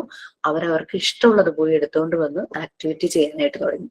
അങ്ങനെയാണ് പിന്നെ ഓപ്പൺ ഷെൽഫുകളാക്കിയതും ഫ്രീഡം ഓഫ് ചോയ്സ്, ഓരോ കുട്ടിക്കും അവന് മെറ്റീരിയൽ ചൂസ് ചെയ്യാനുള്ള ഫ്രീഡം കിട്ടുന്നത്. കാരണം അവർക്ക് ഇഷ്ടമുള്ള കാര്യം ചെയ്തപ്പോൾ അവർ ഭയങ്കര അറ്റൻഷനോട് കൂടിയും കോൺസെൻട്രേഷനോട് കൂടിയും ചെയ്യാൻ തുടങ്ങി. അങ്ങനെ ചെയ്ത് അതിൽ അവരിങ്ങനെ ഓട്ടോ കറക്റ്റ് ചെയ്ത് മിസ്റ്റേക്സുകൾ കറക്റ്റ് ചെയ്ത് അവരങ്ങ് പെർഫെക്റ്റ് ആവും. അവർക്ക് അതിന്റെ കൺട്രോൾ കിട്ടും. ഫസ്റ്റ് ടൈം ചെയ്തപ്പോൾ 20 minutes എടുത്ത് കാണും. നെക്സ്റ്റ് ടൈം ചെയ്തപ്പോൾ അവരുടെ ടൈം അങ്ങനെ റിപ്പീറ്റ് ചെയ്ത് വന്നപ്പം അവർക്ക് ആ ത്രൂ ഔട്ട് ആ കാര്യം ചെയ്യാനായിട്ട് അവർക്ക് അറിയാവുന്നതായി ആ കൺട്രോൾ കിട്ടുന്നു. അങ്ങനെ അവരിൽ സെൽഫ് ഡിസിപ്ലിൻ തന്നെ ജനറേറ്റ് ചെയ്യുക. അപ്പൊ അങ്ങനെ ഇഷ്ടമുള്ള ഒരു കാര്യം കൊടുത്തപ്പോ കുട്ടി പിന്നെ ഒബേ ചെയ്യാൻ തുടങ്ങി. അവർക്ക് ഇഷ്ടമുള്ള കാര്യം കൊടുത്തപ്പോൾ കുട്ടി പിന്നെ അവിടെ പറയുന്ന റൂൾസും എല്ലാം ഒബേ ചെയ്യാൻ തുടങ്ങി. അപ്പൊ അവരിൽ ഒബീഡിയൻസ് തന്നെ വരും. അങ്ങനെ ഈ മെറ്റീരിയൽസ് ഇതുപോലെ ക്രിയേറ്റീവ് ആയിട്ട് അപ്പൊ അവർ മാനിപ്പുലേറ്റ് ചെയ്യാൻ തുടങ്ങി മെറ്റീരിയൽസ്. നമ്മുടെ വീട്ടിലും കുഞ്ഞുങ്ങൾക്ക് ടോയ് വാങ്ങിച്ചു കൊടുക്കുമ്പോൾ കാണാറില്ലേ, ആ ടോയ് ആദ്യം ഉപയോഗിക്കേണ്ട രീതിയിലൊക്കെ അവർ ഉപയോഗിക്കും. കുറച്ച് കഴിയുമ്പോഴേക്കും അതുകൊണ്ട് വേറെ പല കളികളായിരിക്കും അവർ കളിക്കുന്നത്. അവരുടെ ഇമാജിനേഷൻ ആൻഡ് ക്രിയേറ്റിവിറ്റി അത് ഡെവലപ്പ് ചെയ്യാനായിട്ട് തുടങ്ങും. ഇങ്ങനെയാണ് മോണ്ടിസോറി എൻവയോൺമെന്റിൽ ഒരു കുട്ടിയുടെ നാച്ചുറൽ ഡെവലപ്മെന്റ് നടക്കുന്നത്. അപ്പൊ ഡീവിയേറ്റഡ് കുട്ടികളെ ആദ്യം നമ്മൾ ട്രഡീഷണൽ ടീച്ചേഴ്സ് ഹാൻഡിൽ ചെയ്യണ പോലെ തന്നെ ഹാൻഡിൽ ചെയ്ത് അവരെ നോർമലൈസ്ഡ് ആയി എന്ന് കാണുമ്പോൾ അവരെ നേരെ തന്നെ അവർക്ക് ഫ്രീഡം ഓഫ് ചോയ്സ് അത് കൊടുക്കുകയാണ്. പിന്നെ അവർ അങ്ങനെ ത്രൂ ഔട്ട് ദ എൻവയോൺമെന്റ് എല്ലാ കുട്ടികളും നോർമലൈസ്ഡ് ആകുന്നു. അവിടെ ഒരു ഹാർമോണിയസ് ആയിട്ടുള്ള ഒരു അറ്റ്മോസ്ഫിയർ ആയിട്ട് മാറുകയാണ്. ഇതാണ് ശരിക്കും ഒരു മോണ്ടിസോറി എൻവയോൺമെന്റിൽ നടക്കുന്നത്. ഏകദേശം നിങ്ങൾക്ക് ഒരു ഐഡിയ കിട്ടിയിട്ടുണ്ടാവും. നമ്മളുടെ പാർട്ട് 3 കംപ്ലീറ്റ്ലി നമ്മൾ ഇങ്ങനെ ഒരു രീതിയിലാണ് പോകുന്നത് കേട്ടോ. പാർട്ട് 3 നമ്മളിപ്പോ എവിടെ വരെ ആയി എന്നുള്ളത് എനിക്ക് അറിയില്ല. എവിടെയായിരുന്നു ക്ലാസ്? എവിടെവരെയായി? ലാസ്റ്റ് ക്ലാസ്സിൽ Maria Montessori and Montessori methods of teaching അതായിരുന്നു ഇതിന്റെ അതിന് മുമ്പത്തെ ക്ലാസ്. ലാസ്റ്റ് ക്ലാസ് ആക്ച്വലി മാം റെക്കോർഡ് റൈറ്റിംഗിന്റെ ഡീറ്റെയിൽസ് പിന്നെ 10 ക്വസ്റ്റ്യൻസിന്റെ ഡീറ്റെയിൽസും ആയിരുന്നു പറഞ്ഞുകൊണ്ടിരുന്നത്. 10 ക്വസ്റ്റ്യന്റെ ഡീറ്റെയിൽസ് കഴിഞ്ഞിരുന്നോ? ഞാനൊരു അസൈൻമെന്റ് 10 ക്വസ്റ്റ്യൻ ഡിപ്ലോമ PG 2 പേർക്കും ചെയ്യണം എന്ന് ഞാൻ പറഞ്ഞത്. അതിന്റെ എല്ലാം പറഞ്ഞു തന്നല്ലോ അല്ലേ? ഓക്കെ. അപ്പൊ നമ്മളിപ്പോ പാർട്ട് 3 എത്തി നിൽക്കുകയാണ്. ഞാൻ യൂണിറ്റ് 1 and 2 ആക്ച്വലി ഞാനല്ല എടുക്കുന്നത്. പക്ഷെ ഞാൻ 3 പോകുന്നതിന് മുമ്പ് ഞാനൊരു ഇൻട്രൊഡക്ഷൻ തന്നതാണ് മറിയ മോണ്ടിസോറിയെ കുറിച്ച്. ഇപ്പൊ ഏകദേശം ആ ഒരു കാര്യങ്ങളൊക്കെ തന്നെയാണ്. അപ്പൊ നമ്മൾ യൂണിറ്റ് 3 ആണ് എടുക്കുന്നത്. യൂണിറ്റ് 3 കുറച്ച് കാര്യങ്ങളൊക്കെ ഞാനിപ്പം ഒന്ന് ജനറലി പറഞ്ഞുപോയി. യൂണിറ്റ് 3 നമുക്ക് ലോ ഓഫ് നാച്ചുറൽ ഡെവലപ്മെന്റ് ആണ്. അതായത് ഒരു കുഞ്ഞ് ജനിച്ച് അതിന്റെ നാച്ചുറൽ ഡെവലപ്മെന്റ് എങ്ങനെയാന്നുള്ളതാണ്. നമ്മൾക്കറിയാം ഞെക്കി പഴുപ്പിച്ചാൽ മധുരം ഉണ്ടാവില്ല എന്നുള്ളത് അല്ലെ? കറക്റ്റ് അതിന്റെ സമയമെടുത്ത് പഴുക്കുന്ന പഴങ്ങൾക്കാണ് മധുരം ഉണ്ടാവുള്ളൂ. അത് നമ്മൾക്കറിയാം. മിത്താണ്. പുരാണത്തിലെ എന്താ പറയാ, മഹാഭാരതത്തില് ഉണ്ടല്ലോ, കുന്തി ദേവിക്ക് കുട്ടികൾ ഉണ്ടായപ്പോ ഗാന്ധാരിക്ക് ആകെ ടെൻഷനായി. എന്റെ മക്കള്, കാരണം കുന്തി ദേവിക്ക് ഉണ്ടാകുന്നതിന് മുമ്പ് കുട്ടികൾ ഉണ്ടായാൽ ആണ് അവർക്ക് രാജഭരണം കിട്ടുള്ളൂ, അല്ലെങ്കിൽ ഇളയവരായി പോകൂലേ. ഗാന്ധാരി പ്രഗ്നന്റ് ആയിരുന്നു. ഗാന്ധാരി എന്നിട്ട് വയറിൽ ഞെക്കി എങ്ങനെയെങ്കിലും ഡെലിവറി ആകാൻ വേണ്ടി ചെയ്യുന്നതാണ്. പക്ഷെ ഗാന്ധാരി പ്രസവിക്കുന്നത് ഒരു വലിയ മാംസ പിണ്ടത്തെയാണ് പ്രസവിക്കുന്നത്. കാരണം നമ്മൾ പറയില്ലേ, പാകമായിട്ടില്ല, ശരിക്കും ടൈം ആയില്ലായിരുന്നു. അങ്ങനെ ചെയ്തു. ഡിഫോമിറ്റീസ് സംഭവിച്ചു. അതിനെ പിന്നെ കഷ്ണങ്ങളാക്കി ഭരണിയിലോ മറ്റോ ആക്കി അങ്ങനെ 101 മക്കൾ ഉണ്ടാകുന്നതൊക്കെ നമ്മൾ കഥകൾ കേട്ടിട്ടുണ്ട്. മിത്താണ്. പക്ഷെ ഞാനൊന്ന് ജസ്റ്റ് കണക്ട് ചെയ്യാണ്. അങ്ങനെ സമയമാകാതെ പ്രസവിച്ചു. ആ കുട്ടികൾക്കെല്ലാം ഡിഫോമിറ്റീസ് ഉണ്ടായിരുന്നു. മെന്റലി ആണെങ്കിലും അല്ലെ, അവരുടെ ഡെവലപ്മെന്റ് കറക്റ്റ് അല്ലായിരുന്നു. വലിയൊരു യുദ്ധത്തിലേക്ക് എത്തുന്നു, അവർക്കെല്ലാം നാശമായി മാറുമല്ലേ. അപ്പൊ ശരിക്കും കുട്ടികള് നാച്ചുറലായിട്ട് അവരുടെ ഡെവലപ്മെന്റ് നടക്കണം. അപ്പോഴാണ് അവര് ഈ ഒരു സൊസൈറ്റിക്ക് പ്രൊട്ടക്റ്റീവ് ആയിട്ടുള്ളവരായി മാറും. അപ്പൊ ഒരു എഡ്യൂക്കേഷൻ എന്ന് പറയുന്നത് നമ്മൾ സിംപ്ലി ഒരു സബ്ജക്റ്റ് പഠിക്കുന്നത് മാത്രമല്ല. അതിലൂടെ നമുക്ക് കിട്ടുന്ന അവയർനെസ് നമ്മളൊരു സൊസൈറ്റിയിലേക്ക് ഇറങ്ങുമ്പോൾ, അതൊരു എഡ്യൂക്കേഷണൽ ഇൻസ്റ്റിറ്റ്യൂഷൻ എന്ന് പറഞ്ഞു കഴിഞ്ഞാൽ ഒരു ഫാക്ടറി അല്ല, കുറെ പ്രോഡക്ട്സിനെ ഉണ്ടാക്കി ഇറക്കാൻ പറ്റുന്ന റോബോട്ടുകളൊന്നും അല്ലല്ലേ, മെഷീൻസും അല്ല. മെഷീൻ എന്തെങ്കിലും പറ്റിക്കഴിഞ്ഞ് കഴിഞ്ഞാൽ നമുക്ക് സ്പെയർ പാർട്സ് കിട്ടുമായിരിക്കും, പക്ഷെ അതുപോലെയല്ല ഒരു ജീവനുള്ള മനുഷ്യക്കുഞ്ഞെന്ന് പറയുന്നത്. അപ്പൊ അതുപോലെ കുട്ടികൾ ഒരു ഇൻസ്റ്റിറ്റ്യൂട്ടിൽ നിന്നും എഡ്യൂക്കേഷൻ കിട്ടി വരിക എന്ന് പറഞ്ഞു കഴിഞ്ഞാൽ അവര് ഈ സൊസൈറ്റിക്ക് പ്രൊഡക്റ്റീവ് ആയിരിക്കണം. മേ ബി അത് ഡോക്ടർ ആയിരിക്കാം, എഞ്ചിനീയർ ആയിരിക്കാം, ടൈലർ ആയിരിക്കാം, കോബ്ലർ ആയിരിക്കാം, ഷെഫ് ആയിരിക്കാം, ഹൂവർ ഇറ്റ് ഈസ്, ടീച്ചർ ആയിരിക്കാം, ആര് തന്നെ ആയാലും അവര് മനുഷ്യരുടെ ചില ക്വാളിറ്റീസ്, അതായത് മറ്റുള്ളവരുടെ ബുദ്ധിമുട്ട് മനസ്സിലാക്കുകയും മറ്റുള്ളവരെ സഹായിക്കാനുള്ള മനസ്സുള്ള ആ ഒരു രീതിയിലുള്ള ക്വാളിറ്റീസ്, ഒരു എംപതി, സോഷ്യൽ ആക്ച്വലൈസേഷൻ. ഞാനൊരു സൊസൈറ്റിയിലാണ് ജീവിക്കുന്നത്, സോ ഈ സൊസൈറ്റിക്ക് ഞാൻ കോൺട്രിബ്യൂട്ട് ചെയ്യേണ്ടതായിട്ടുണ്ട്. അപ്പൊ എനിക്കറിയാവുന്ന നോളജും സ്കില്ലും മറ്റുള്ളവരിലേക്ക് എനിക്ക് പകർന്നു കൊടുക്കാനും പറ്റണം, അല്ലെങ്കിൽ മറ്റുള്ളവർക്ക് ഹെൽപ്ഫുൾ ആകുന്ന രീതിയിൽ അത് അപ്ലൈ ചെയ്യാനും പറ്റണം. ആ രീതിയിലുള്ള കുട്ടികളായിരിക്കണം നമ്മുടെ ഓരോ എഡ്യൂക്കേഷണൽ ഇൻസ്റ്റിറ്റ്യൂഷനിൽ നിന്നും പുറത്തേക്ക് വരാൻ. അതാണ് പ്രൊഡക്റ്റീവ് എന്നുള്ളതുകൊണ്ട് ഉദ്ദേശിക്കുന്നത്. അപ്പൊ എഡ്യൂക്കേഷൻ അത് തന്നെയാണ്, നമ്മളെ അറിയാന്നുള്ളതാണ് ആദ്യം.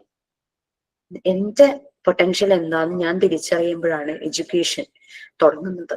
അത് ഞാൻ എങ്ങനെ എവിടെയൊക്കെ ഉപയോഗിക്കണം എന്നുള്ളത്. ഓക്കെ, അപ്പോ ഈ നാച്ചുറൽ ഡെവലപ്മെന്റ് അത് തന്നെയാണ്. നമുക്കറിയാം human babies compared to animal babies, human babies incapable ആണ് അല്ലെ? ജനിച്ച ഉടനെ ഈവൻ അവരുടെ നോട്ടം തന്നെ കറക്റ്റ് ആയിട്ടുണ്ടാവില്ല.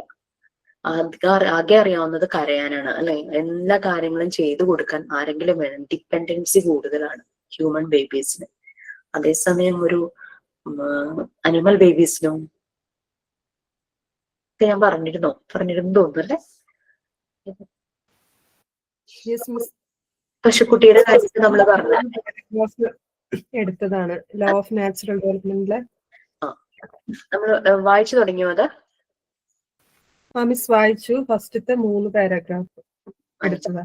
അവിടെ കുഞ്ഞുങ്ങളുടെ നാച്ചുറൽ ഡെവലപ്മെന്റ് ആണ്. അവിടെ നമ്മൾക്ക് കാണാം അവർ ഇൻഡിപെൻഡന്റ് ആയാൽ എന്താണ് വരുന്നത്. അപ്പൊ ഓരോന്നും കണക്റ്റഡാ. അവർക്ക് ഫ്രീഡം കൊടുത്തപ്പോ അവർ ഇൻഡിപെൻഡന്റ് ആകുന്നു. ഇൻഡിപെൻഡന്റ് ആയി അവർക്ക് ഇഷ്ടമുള്ള ആക്ടിവിറ്റി ചെയ്തപ്പോ അവരുടെ അറ്റൻഷനും പവർ ഓഫ് അറ്റൻഷനും കോൺസെൻട്രേഷനും കൂടുന്നു. സോ അവരിൽ സ്വയം സെൽഫ് ഡിസിപ്ലിൻ നമ്മളൊക്കെ കാണാറില്ലേ? കൊച്ചുകുട്ടികളെ നോക്കിയിട്ട് ചിലര് പറയുന്നത്, ഇന്നലെ ഞാൻ വന്നപ്പോ എന്തൊരു കരച്ചിലും വാശിയായിരുന്നു, പക്ഷെ ഇന്ന് അടങ്ങി ഒതുങ്ങിയിരുന്ന് എന്തോ കളിക്കുന്നുണ്ടല്ലോ. അവർക്ക് ഇഷ്ടപ്പെട്ട ഒരു കാര്യം കിട്ടിയപ്പോ അവർ ഭയങ്കര കോൺസെൻട്രേഷനോട് കൂടി മണിക്കൂറുകൾ ഇരിക്കാൻ അവർക്ക് കുഴപ്പമില്ല. അവരിലെ ഡിസിപ്ലിൻ വന്നു. ഇന്നലെ കണ്ട കുഞ്ഞല്ല ഇന്ന് കാണുന്നതെന്ന് അവര് തന്നെ പറഞ്ഞു അല്ലെ? ഇന്നലെ ഭയങ്കര വാശിയും കാര്യങ്ങളും ചെയ്തോണ്ടിരുന്നു, പക്ഷെ ഇന്ന് കുട്ടിക്ക് ഇഷ്ടപ്പെട്ട ഒരു കാര്യം കിട്ടിയപ്പോ കുട്ടി വളരെ ഡിസിപ്ലിൻ ആയി. അതിൽ തന്നെ ഡെവലപ്പ് ചെയ്യുക സെൽഫ് ഡിസിപ്ലിൻ ഉള്ളത്. ഓക്കെ, മോണ്ടിസോറി എൻവയോൺമെന്റിൽ നമ്മൾ 3 to 6 yearsലെ കുട്ടികളാണ് കേട്ടോ. ആ ഒരു ഏജ് സ്പാൻ ആണ് നമുക്ക് വരുന്നത്. 3 yearsന്റെ ഏജ് സ്പാൻ ആണ് ആ ഒരു ഇതിൽ വരുന്നത്. 0 to 3 years എന്ന് പറഞ്ഞാൽ കുട്ടി ഫാമിലിയിൽ തന്നെയായിരിക്കും. 3 to 6 years, ആഫ്റ്റർ 3 years ആണ് കുട്ടി ഫാമിലിയും സ്കൂളും പിന്നെ സൊസൈറ്റി എന്നുള്ള 3 അവരുടെ എൻവിയോൺമെന്റിന്റെ 3 ഏരിയകളിലേക്ക് പോകുന്നത്. 3 ഫേസസിലായിട്ട് കുട്ടിയുടെ ലൈഫ് മുന്നോട്ട് പോകുന്നത്. ഓക്കെ, നമുക്കിപ്പോ നോക്കാം ലോ ഓഫ് നാച്ചുറൽ ഡെവലപ്മെന്റ് അല്ലെ. ഞാൻ ഒന്ന് ഷെയർ ചെയ്യാട്ടോ. അപ്പൊ ബാക്കിയുള്ള ഇനി വായിക്കേണ്ട ഭാഗം ഒന്ന് വായിക്കോളൂ. എവിടെ വരെയാ? 3 paragraphs അല്ലേ പറഞ്ഞത്? ഓക്കെ, നമ്മൾ സ്പിരിച്വൽ എംബ്രിയോയുടെ കാര്യം പറഞ്ഞു അല്ലെ? കുട്ടി അമ്മയുടെ വോംപിലായിരിക്കുമ്പോൾ എംബ്രിയോ ആണ്. അതായത് ആദ്യത്തെ ഒക്കെ സ്റ്റേജസിലായി വരുന്നത് നമ്മൾ ഭ്രൂണം എന്ന് മലയാളത്തിൽ പറയും. എംബ്രിയോ സ്റ്റേജിലാണ്. അത് പൂർണ്ണ വളർച്ചയെത്തും. അതായത് എല്ലാ ബോഡി പാർട്സും ഇന്റേണൽ ഓർഗൻസും എക്സ്റ്റേണൽ ഓർഗൻസും ഒക്കെ ആയി വരുമ്പോൾ ഒരു 9 months അത് പൂർണ്ണ വളർച്ചയെത്തുമ്പോൾ ബേബി പുറത്തേക്ക് വരും. പക്ഷെ ബേബി പുറത്തേക്ക് വരുമ്പോൾ ബേബിയുടെ മൈൻഡ് എപ്പോഴും ഭ്രൂണാവസ്ഥയിലാണെന്നാണ് മറിയം മോണ്ടിസോറി പറഞ്ഞത്. അതുകൊണ്ടാണ് അവരതിനെ സ്പിരിച്വൽ എംബ്രിയോ എന്ന് പറയുന്നത്. ഈ മൈൻഡിന്റെ ഡെവലപ്മെന്റ് ആണ് പിന്നെ നമ്മൾ കാണുന്നത്. ആ ഒരു കുട്ടീന്റെ നമ്മൾ ഡെവലപ്മെന്റ് സ്റ്റേജസ് പലതും പറഞ്ഞു അല്ലെ? ഫിസിക്കൽ ഡെവലപ്മെന്റ്, അതുപോലെ തന്നെ physical and motor development, socio emotional development, language development, cognitive development, പിന്നെന്തായിരുന്നു? ഇത്തരം കാര്യങ്ങളല്ലേ ഡെവലപ്മെന്റ് സ്റ്റേജസിൽ വന്നത്. അവിടെ നമ്മൾ കണക്ട് ചെയ്തു കുട്ടിയുടെ കോഗ്നിറ്റീവ് ഡെവലപ്മെന്റ് അല്ലെ? അതായത് ഇന്റലക്ച്വലുമായിട്ട് റിലേറ്റ് ചെയ്യുന്നത് നോളജിന്റെ ഡെവലപ്മെന്റ്, ഇന്റലക്ച്വൽ ആയിട്ടുള്ള റിലേറ്റ് ചെയ്ത് ഇന്റലക്ച്വൽ ഡെവലപ്മെന്റിന്റെ കാര്യം പറഞ്ഞപ്പോൾ അത് ലോ ആണെങ്കിൽ ഈ കോഗ്നിറ്റീവ് ഡെവലപ്മെന്റ്, അതായത് ഇന്റലക്ച്വൽ ഡെവലപ്മെന്റ്, ഇന്റലിജൻസിന്റെ ഡെവലപ്മെന്റ് ലോ ആണെങ്കിൽ ബാക്കി എല്ലാ ഡെവലപ്മെന്റിനെയും അത് ബാധിക്കും.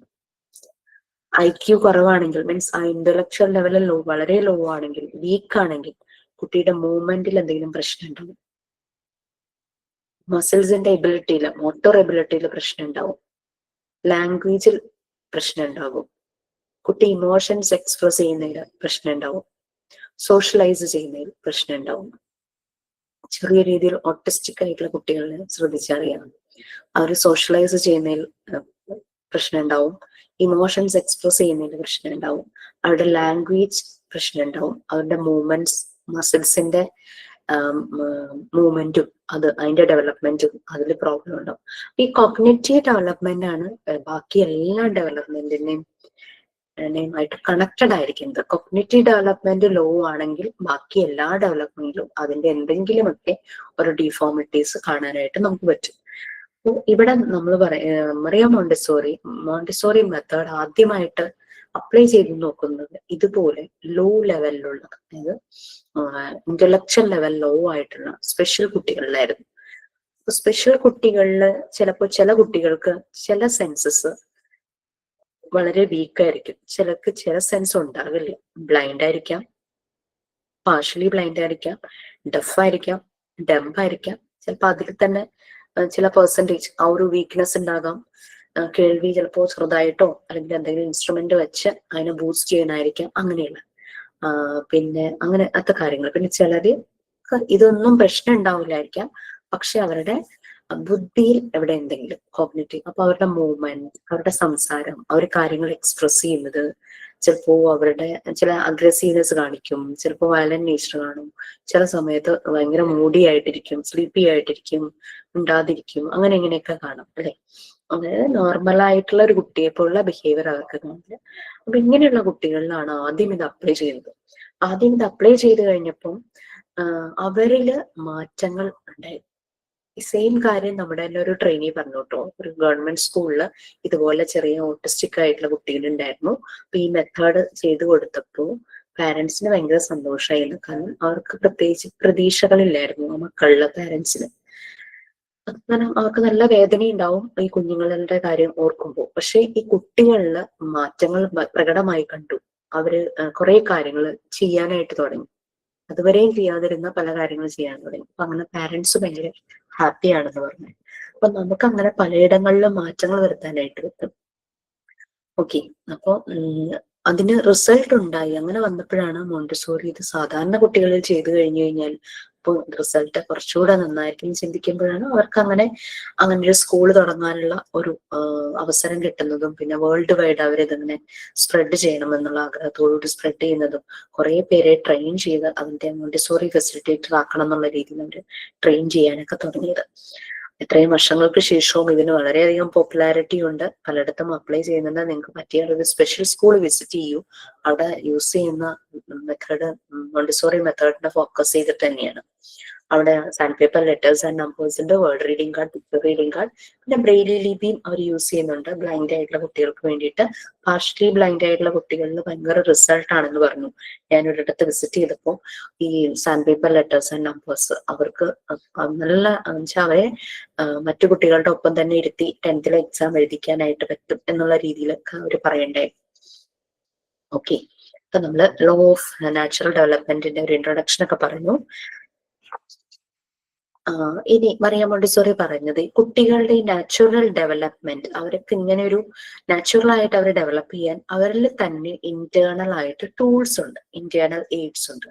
2 ഇന്റേണൽ എയ്ഡ്സ് ആണ്. That is 1 is sensitive period. അവരുടെ ആ കാലഘട്ടം എന്ന് പറഞ്ഞു കഴിഞ്ഞാൽ, അവരുടെ ഈ പ്രോഗ്രസ്, ഈ ഒരു ഡെവലപ്മെന്റ് നടക്കുന്ന കാലഘട്ടം എന്ന് പറഞ്ഞു കഴിഞ്ഞാൽ സെൻസിറ്റീവ് പീരീഡ് ആണ്. പിന്നെ അത് മാത്രമല്ല, അവരുടെ മൈൻഡ് എന്ന് പറയുന്നത് that is absorbent mind. Even though from birth onwards ഇവരുടെ മൈൻഡ് അബ്സോർബൻ മൈൻഡ് തന്നെയാണ്, സെൻസിറ്റീവ് പീരീഡുമാണ്. കാരണം അവർ ചുറ്റുപാടുമുള്ളതുമായിട്ട് ഭയങ്കര സെൻസിറ്റീവ് ആകും. കാണുന്നതും കേൾക്കുന്നതും ടേസ്റ്റ് ചെയ്യുന്നതും തൊട്ടുനോക്കുന്നതും ഒക്കെ അവർ വളരെ സെൻസിറ്റീവ് ആണ്. പിന്നെ അതുപോലെ തന്നെ എന്ത് കണ്ടാലും അവരതങ്ങ് അബ്സോർബ് ചെയ്യും. അവരുടെ മനസ്സ് ഒരു സ്പഞ്ച് വെള്ളത്തിലിട്ട് കഴിഞ്ഞാൽ വെള്ളം അബ്സോർബ് ചെയ്യുന്ന പോലെ തന്നെ അവർ അബ്സോർബ് ചെയ്യും. ചെറിയ പ്രായത്തിൽ എല്ലാം അവരങ്ങനെ അബ്സോർബ് ചെയ്ത് വെക്കും. പക്ഷെ ഒരു ആഫ്റ്റർ 3 years ഒക്കെ കഴിയുമ്പോഴേക്കും അവരുടെ ഈ അബ്സോർബൻ മൈൻഡ് കുറച്ചുകൂടെ ഒന്ന് ഡെവലപ്പ് ആകും. കാരണം നമുക്ക് അവരെ പറ്റിക്കാനൊന്നും പറ്റില്ല. അവർക്കറിയാം കാര്യങ്ങൾ. അമ്പിളി മാമനെ പിടിച്ചു തരാം എന്ന് പറഞ്ഞ് വിശ്വസിച്ചിരുന്ന കൊച്ചിന് മനസ്സിലാവും അതങ്ങനെ പിടിക്കാൻ പറ്റുന്ന സാധനമൊന്നുമല്ല എന്നുള്ളത്. ഓക്കെ, അങ്ങനെ ഉള്ള രീതിയിൽ ഇവരുടെ മൈൻഡ് ഡെവലപ്പ് ചെയ്യും. അപ്പോഴും അവര് കാര്യങ്ങള് അബ്സോർബ് ചെയ്ത് അതിന്റെ ഒരു മെന്റൽ ഇമേജ് അവരുടെ മനസ്സിലുണ്ടാകും. അവരെന്തെങ്കിലും ഒരു ആക്ടിവിറ്റി ചെയ്യുമ്പോൾ ഈ മെന്റൽ ഇമേജിനെ റിക്രിയേറ്റ് ചെയ്ത് അതിന്റെ റിഫ്ലക്ഷൻസ് ആയിരിക്കും അവർ ചെയ്യുന്ന പല ആക്ടിവിറ്റീസും. 0 to 3 years അവരുടെ മെമ്മറി എന്ന് പറഞ്ഞു കഴിഞ്ഞാൽ അൺകോൺഷ്യസ് ആയിരിക്കും. അവർക്ക് ഓർമ്മയുണ്ടാവില്ല. പക്ഷെ അവർ അത് മുഴുവൻ സ്റ്റോർ ചെയ്തിട്ടുണ്ടാവും. അവരുടെ സബ് കോൺഷ്യസ് മൈൻഡിൽ കിടക്കുന്നുണ്ടാകും. ബട്ട് ആഫ്റ്റർ 3 years എന്ന് പറഞ്ഞു കഴിഞ്ഞാൽ ഉള്ള കാര്യങ്ങളെല്ലാം ഓർമ്മയുണ്ടാവും. നമുക്ക് ഓർമ്മയുണ്ടാവും നമ്മുടെ ചെറിയ സമയത്ത് ഏത് ടീച്ചറെ മറന്നുപോയാലും ആ ചെറിയ ഞാനൊക്കെ അന്ന് നഴ്സറിയിലും ബാലവാടിയിലും ഒക്കെയാണ് പഠിച്ചത്. ആ സമയത്ത് ഉള്ള ടീച്ചർ ഇപ്പോഴും ഓർമ്മയുണ്ട്. വേറെ ഏത് ക്ലാസ്സിലേക്ക് ടീച്ചർ ഇപ്പോൾ 1ാം ക്ലാസ്സിലെ ടീച്ചറൊക്കെ നല്ല ഓർമ്മയുണ്ട്. പക്ഷെ നമ്മൾ ബാക്കിയുള്ളവരെ പലരെയും മറന്നുപോയിട്ടുണ്ടാവും. പക്ഷെ ഇവരെ എപ്പോഴും നമ്മൾ ഓർക്കും. കാരണം അത്രയ്ക്ക് നമ്മളെ ഇൻഫ്ലുവൻസ് ചെയ്ത വ്യക്തികളാണ് നമ്മളുടെ ആ ചെറിയ ക്ലാസ്സിലെ ടീച്ചേഴ്സിനെ.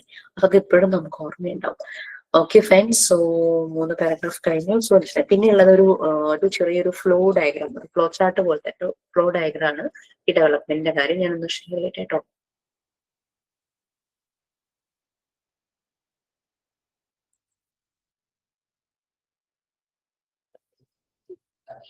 നമ്മൾ ആമസോണിലൊക്കെ ഒന്ന് നോക്കിക്കഴിഞ്ഞു കഴിഞ്ഞാൽ ഈ മോണ്ടിസോറി മെറ്റീരിയൽസ് നമുക്ക് കാണാം.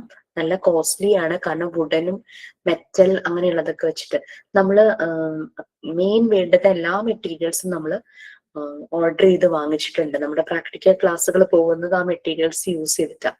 നമ്മളെല്ലാം ഒറിജിനൽ തന്നെയാണ് വാങ്ങിച്ചിരിക്കുന്നത്. ഒന്നും റിപ്ലിക്ക പോലെ ഒന്നും ചെയ്തിട്ടില്ല കേട്ടോ. അപ്പൊ അത് നിങ്ങൾ വന്ന് നിങ്ങൾ തന്നെ കയ്യിലെടുത്തൊക്കെ ചെയ്ത് നോക്കുമ്പോൾ അതിന്റെ വ്യത്യാസം മനസ്സിലാകും.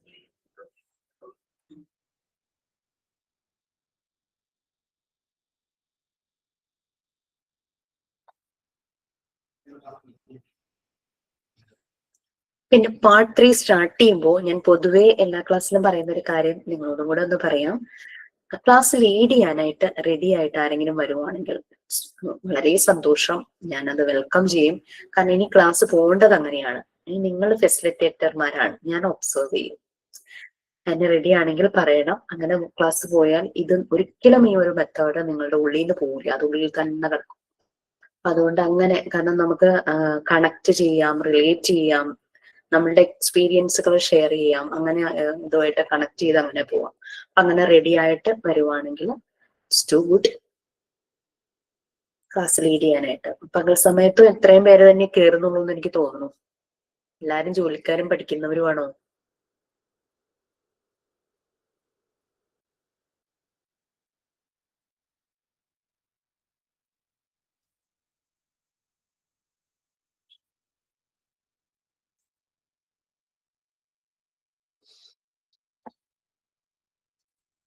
അടുത്ത പേജില് യൂണിറ്റിന്റെ 2nd പേജില് ഈ ഒരു ഫ്ലോ ഡയഗ്രാം നിങ്ങൾക്ക് കാണാനായിട്ട് പറ്റും. അതിൽ കാണാം ഒരു പ്രീ ഡിറ്റർമിൻ സൈക്കിക് പാറ്റേൺ. അങ്ങനെയാണ് ശരിക്കും ഒരു കുട്ടിയുടെ ഡെവലപ്മെന്റ് പോകുന്നതല്ലേ. നമുക്ക് അറിയാം, ഒരു കുഞ്ഞ് ജനിച്ച് കുറച്ച് ദിവസം കഴിയുമ്പോഴേക്കും